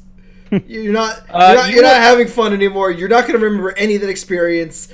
and ultimately you're just becoming a fucking nuisance for the rest of the party unless everybody the only there time has... Austin, the only time you've seen me drunk was that one time, and I'm probably not going to get that drunk again. No, I'm just saying, like, first of all, alcohol in a public location in the sun generally is a bad idea because you're going to get really fucking dehydrated and it's expensive. It's financially... We were there for like 4 hours and we got there around like 6, by the way, so it was already financially it is just a bad investment. That's my 2 cents. The water is already expensive enough. The alcohol there is just not worth the mix. It's just not it's not worth it. I'm there to have the experience. I Ren-Fest and it was fucking $9 for 2 cups. God. Anyways, so the first time I've ever went to Ren-Fest without my parents was just after high school, right before college. So a group of my high school friends were like, "Hey, this is going to be our high school celebration. We graduated. We're going to go to Ren-Fest." And Goliath was there for this one. He was there for this one. And what was funny is, to anybody who knows my mom will know that this is already... Oh no, should I quit my job? Uh-oh. Oh no. Oh boy. I'm just gonna scroll up so that it doesn't distract me. Long story short, we get there, we're having fun. If you've ever been to Ren-Fest, or specifically this Texas Ren-Fest, I know there's more locations outside Texas, obviously. But this specific Texas Ren-Fest has no cell service whatsoever. You're lucky if you get one fucking bar. You're lucky if you get one bar. Point is, we're there for about maybe 6 hours. We're walking. We're doing a lot of fucking sightseeing. We're having fun. A lot of shows going on. That was one of the first few times I ever actually went to the adult shows at Ren-Fest. And by adult, I don't mean like there's nudity. Adult is in they talk about sex and drugs and all that. They say the swear words. They say swear words. That's essentially what they mean by adult shows. Those are a lot of fun. I remember there's a guy by the name of Christoph the Insulter. You pay him $5 and he insults your friends. It's a lot of fun. I swindled Christoph into insulting Goliath, actually. Originally, the rest of the party, I caught myself. The rest of the party was like saying, "Oh yeah, $5 to roast me," and they made the mistake of giving me the money. And so I was like, "Oh yeah, no, roast this guy." And so he took the money and started roasting him. And one of my favorite lines is, "Be lucky that we don't have masturbation in the Olympics because every year you'd win gold medal." And I was like, that is such a fucking great line. I loved it. It was so fucking amazing just watching him tear into Goliath. It was absolutely worth every dollar I spent. And by dollar, I meant I paid literally $1 because we all pitched in $1. Long story short, we go through all the shows and all the other sightseeing and bullshit. None of us got drunk. I think Goliath got one thing of alcohol, like it's just a little thing of mead or some shit, and that was about it. So mind you, no fucking cell service at all. We get back into the car, we start driving. My phone's about to die because I've been taking a lot of pictures and a lot of videos and shit. And I start driving back. And as soon as my phone gets cell service, I see 15 missed calls from my mom. I'm like, oh, there goes my fun. There goes my happy. It is gone. It is no more. And you just turned your phone off. I tried to attempt to call, and I was like, I can't hear you. It is not coming through. I don't know what you're saying. I am safe, and I'm trying to come home, and all I hear is just like fucking gibberish of yelling, and I'm like, this is just not good. And so, luckily, I don't know if I have the liberty of saying her name in public. Nobody knows her. Her name is, I'm just gonna say it. Her name's Shelby. Super sweet. Yeah. She's just fucking the best person I've ever met. She's awesome. Yeah. Shelby takes the initiative of trying to calm my mom down while she's driving. And she grabs her phone, which I guess had like better cell service at the time, calls my mom and tries to explain the entire situation. And somehow she was able to pacify my mom. And it was probably one of the best it was probably one of the best experiences seeing my mom go from literally yelling so profoundly that I couldn't understand a word she was saying to, okay, make it home whenever you get a chance. I was like, you diffused that situation so professionally as if you lived with her. It was the most unreal thing I've ever known. And to anybody else who doesn't know my mom personally, it's like, okay, well, Fucking crazy. no, she's absolutely fucking insane. She has physically broken up me with all of my girlfriends ever. Every one of them, she has broken me up with them because she's that fucking crazy. So, yeah, no, naturally, it was the most impressive thing I've ever seen done. And that was my experience going to Ren-Fest without my mom. That's about it. And What is this? Oh, okay. Uh-oh. Do you wanna take a second to post that into not safe for stream, because I think that's what that is. Uh-oh. There's nothing wrong Uh-oh. with just kids. They're not bear. Fuck you. Okay. I mean, yeah, Twitch allows it. Child. Child. Oh my god. Anyways, Jagged, do you have anything that you want to add to this podcast? Well, I mean, Jagged already said his thing, but Zombie, have you been to Ren-Fest before? What's Ren-Fest? Shut up. I'm gonna be honest with you. I'm going to be honest with you, Zombie. You of all people, I don't you're believe gonna that. you're gonna Yeah, say I you don't don't know what fucking believe Ren-Fest is? I honestly don't. Renaissance Fair. No, okay, no, I have not been to one. Renaissance Fair. So you're gonna tell me that you don't know? I didn't know what the shorthand for it was, but no, I've never been to a Ren-Fest. Interesting. Yeah, I have been to Comic-Con at least once, though. Yeah, I would say that it does just come off a little bit weird, because you seem to be all like in tune with all D&D and anything related to that. There's a lot of people that I only got into D&D like a year ago. And I've never been into it, and I went to 2 Ren fairs. Shut up. I know. Yeah, exactly. I just Besides, surprised. I don't think there's many Renaissance fairs in Michigan. At least, definitely not in my area. Google it right fucking now. All right. Anyway. Yeah, so, fuck, it's almost 6. Okay, I have to go. I have to work on my fucking project. No, you don't. Yes, I fucking do, actually. Wait, what? Wait. So, Bruh. Oh shit. so real quick, I wanna ask Zombie, do you want to put anything into this podcast before we close it out? Oh, good, because I can finally speak. I felt so sad.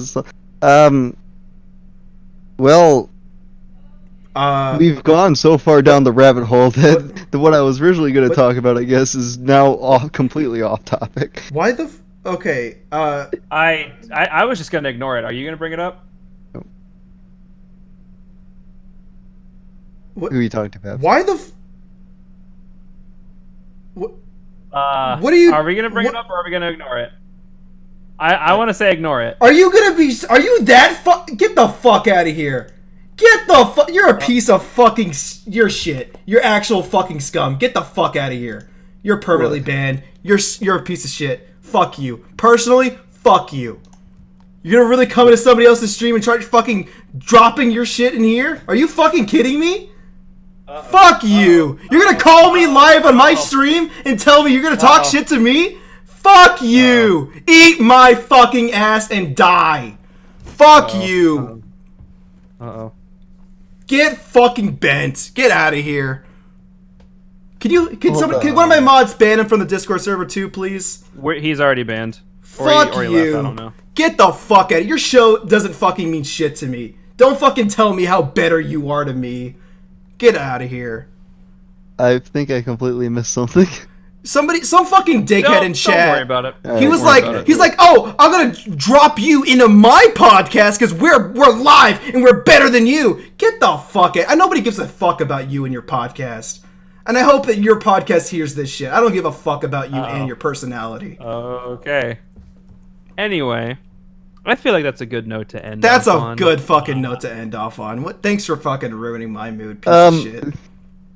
Going back to an old conversations, actually, games with slow openings. I was gonna say Obra Dinn. I've actually never played Obra Dinn, and it's been on my playlist for a while to go and actually play it. Yeah. The art style looks legitimately fucking beautiful, and I do want to play it for that reason alone. But I like Dithering.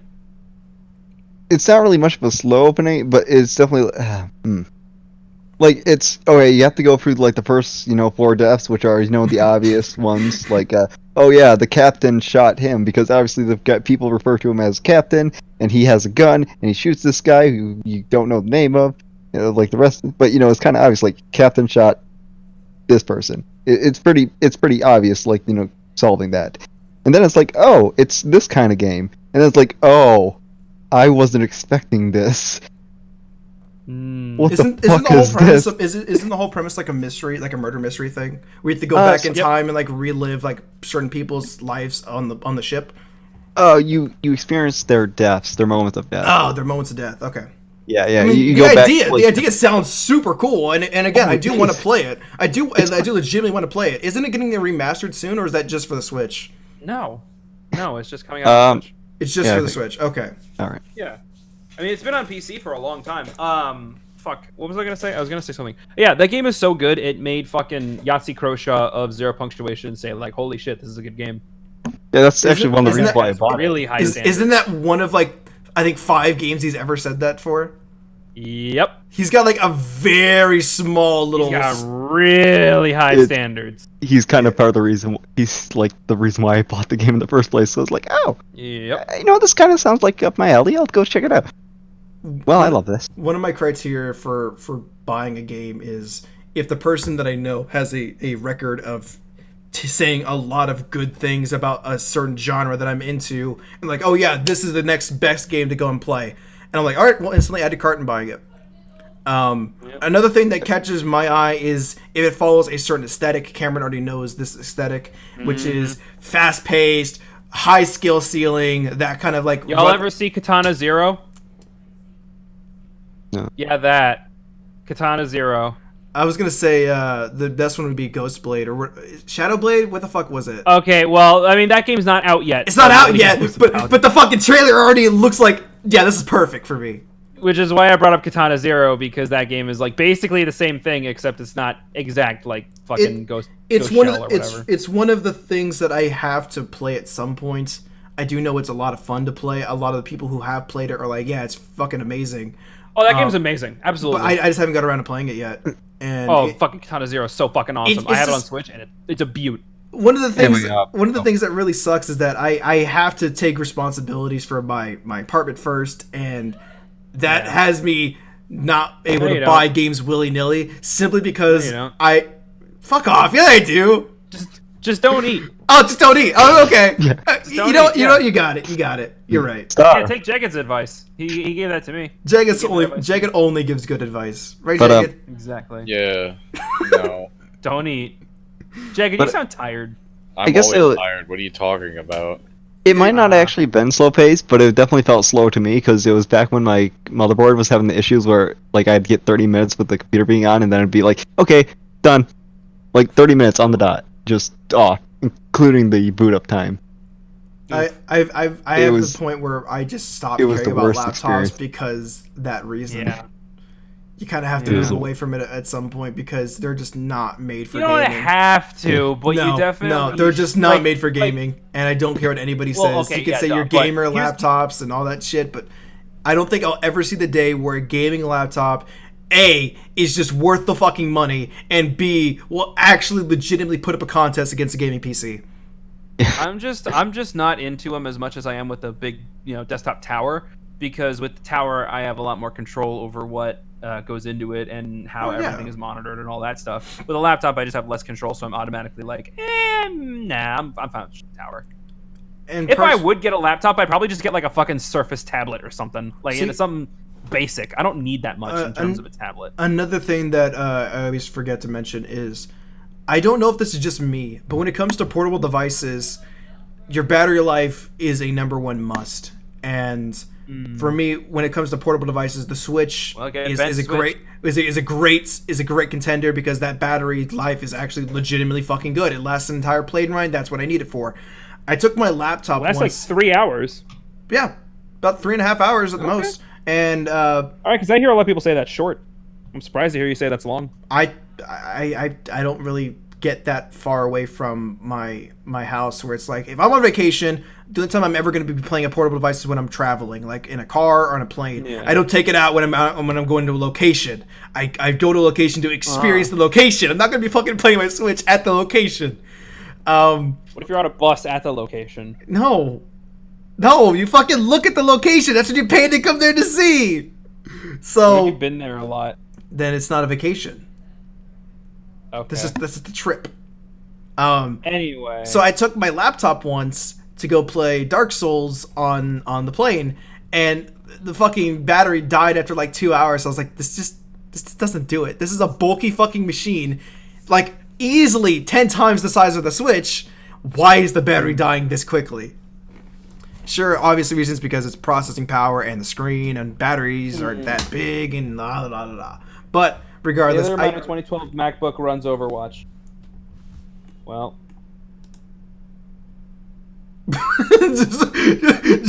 just bruh. Why is it just bruh? Bruh. Why is it just bruh? Oh Anyways. fuck. Anyway, let's wrap this up. I gotta go to work. Let's wrap this up. Off in a bruh moment. This is a bruh moment. Let's wrap it up. All right, guys. In conclusion, video games suck, but they're also the best thing ever. I'll see y'all next week. Goodbye. In conclusion, Cameron has bad taste in video games. Thank you guys for watching this week's episode of podcast. I'm kidding. I'm kidding. Everyone has bad taste in video games. Do we have any questions at all that we need? There's a couple of questions. There's a couple of really good questions actually. Let me go ahead and pull those up. Let's answer those 2 questions. I feel like we owe it to them. What are those 2 questions? I'm pulling it up right now on my phone. Oh, there's Kate spamming Worst the chat experience with her spicy bullshit. food. Okay. Worst experience with spicy food. I remember. Do you guys remember like Hot Fries, the Cheetos like reboot? Oh yeah. So this is back when I was a fat sack of shit, and like I was legitimately obese. I did the whole I never put my hand in the bag. I would just tip it towards my face and just let the chips fall into my mouth. Sometimes. And you're not supposed to do that with hot fries because the dust just goes everywhere, and it just went into my eyes, and it burned for like 30 minutes straight. And I was just like, oh god, oh shit, my eyes fucking feel like they're about to just melt, and it was just absolutely just the worst experience I've ever had. I'm gonna say mine real fast just to expedite this process. I was at Buffalo Wild Wings with David, and I got spicy wings. I know this story. I was there. And I ate the wing, and the spice went in my windpipe, and it hurt a lot. That's it. I kind of have one, but it really like. Real fast. Let's go. All right, yeah. Fast. So I was at my babysitter's, and I was like, 5 or 6 or 7. I don't fucking know how old. Oh boy. I never really had chicken nuggets before, and but for McDonald's, so the neighbor, I guess the kid of the babysitter was like, I'm gonna do a prank. I'm gonna put spice on, or some spice sauce on this and give it to him. It's called ketchup. Like, oh yeah. I've kind of since back then I kind of like, all right, I don't like this. I don't like this at all. I've never eaten a chicken nugget in my life, and I haven't for many years after that, like maybe a decade. Jagged. Do you have an experience with spicy food? I eat a lot of spicy food, but I am not a weenie like all of you, so they have not harmed me. Excuse me, I went to those wings, and I had a great time until they went into my windpipe. Coward. Inhale your fucking wings. All right, we're gonna have a spice off at some point, Jagged. You and me, we're gonna outspice each other. We're gonna do a fucking hot ones tournament. Gallon of red hot. We're gonna do a hot one style endurance round of spicy wings. Okay. Let's actually ask this real quick as a side question. Jagged, are you legitimately coming down for PAX? Again, it all depends on how things go in the future, because shit's weird. That's fair. Anyway, spicy food. I don't have a story for me specifically, but I can attest to one story that I have heard numerous times from my dad about his best friend who, during a chili cook-off, showed up late, was like, don't worry guys, I'll help, cut ghost peppers with his bare hands, proceeded to go on about how he doesn't like how his hands feel, scratched his face a lot, and then kind of just spread that all around, and then he went to the bathroom. And you know how that goes. And then he had to dump no, he had to dunk his cock and balls into a gallon of milk in order to fix it. Yep. Yep. Yep. Yep. God. The spicy dick milk. God. Yeah. Oh god. Oh Christ! All right, so thank you for your spicy questions, ladies and gentlemen. I hope you all enjoyed there's another this week's one? episode. Yeah, there's one more question. Fuck! What is the question? God damn it! Where's Dream? I once had a dream where I was in a museum sledding on the back of some naked ladies, and I realized, wait a minute, I'm in a dream. And so I'm like, hey, I asked the person who was next to me because he was also riding on the back of a naked lady in a museum. Hey, is this a dream? And he's like, yeah, this is a dream. And I'm like, cool. And then I woke up. Yes, this is a dream. Yeah, cool. What the fuck? And that was my experience with the weirdest dream I've ever had. As there far was as also a carnival involved. I'm going to sum mine up very quickly because I do want to bring up one more thing before I wrap up the stream. It's really, really quick. It's really quick. Right. My weirdest dream was, I remember at the age of like, I think 10, maybe younger. This is back when I was still in middle school. I had a full existential crisis to where I was like, who am I and why am I in this body? And I felt like I was like, you know those things where people say you like feel your spirit like look down on yourself? I had that, and I just couldn't sleep for the rest of the night, and it was I scared myself out of like not wanting to go back to bed ever. And before we wrap up this thing real quick, I was curious because I noticed that the bitch who fucking joined and was trying to talk shit about my podcast because he was live. I was like, I want to go and look. The guy's got a face cam, and he's exactly what I thought he looked like. Pale, white, and privileged fucker who thinks he just owns everything. His current stick is that he's invading everybody else's podcasts. He's going down the podcast streams tab and invading their podcast while they're live. And a lot of people, surprise, surprise, do not want to talk to him. And he's going through their DMs. He's showing their DMs live on stream, which is, I'm pretty sure, against TOS. But he's going and pressuring them into talking to him, invading their fucking podcast. That is just... Why?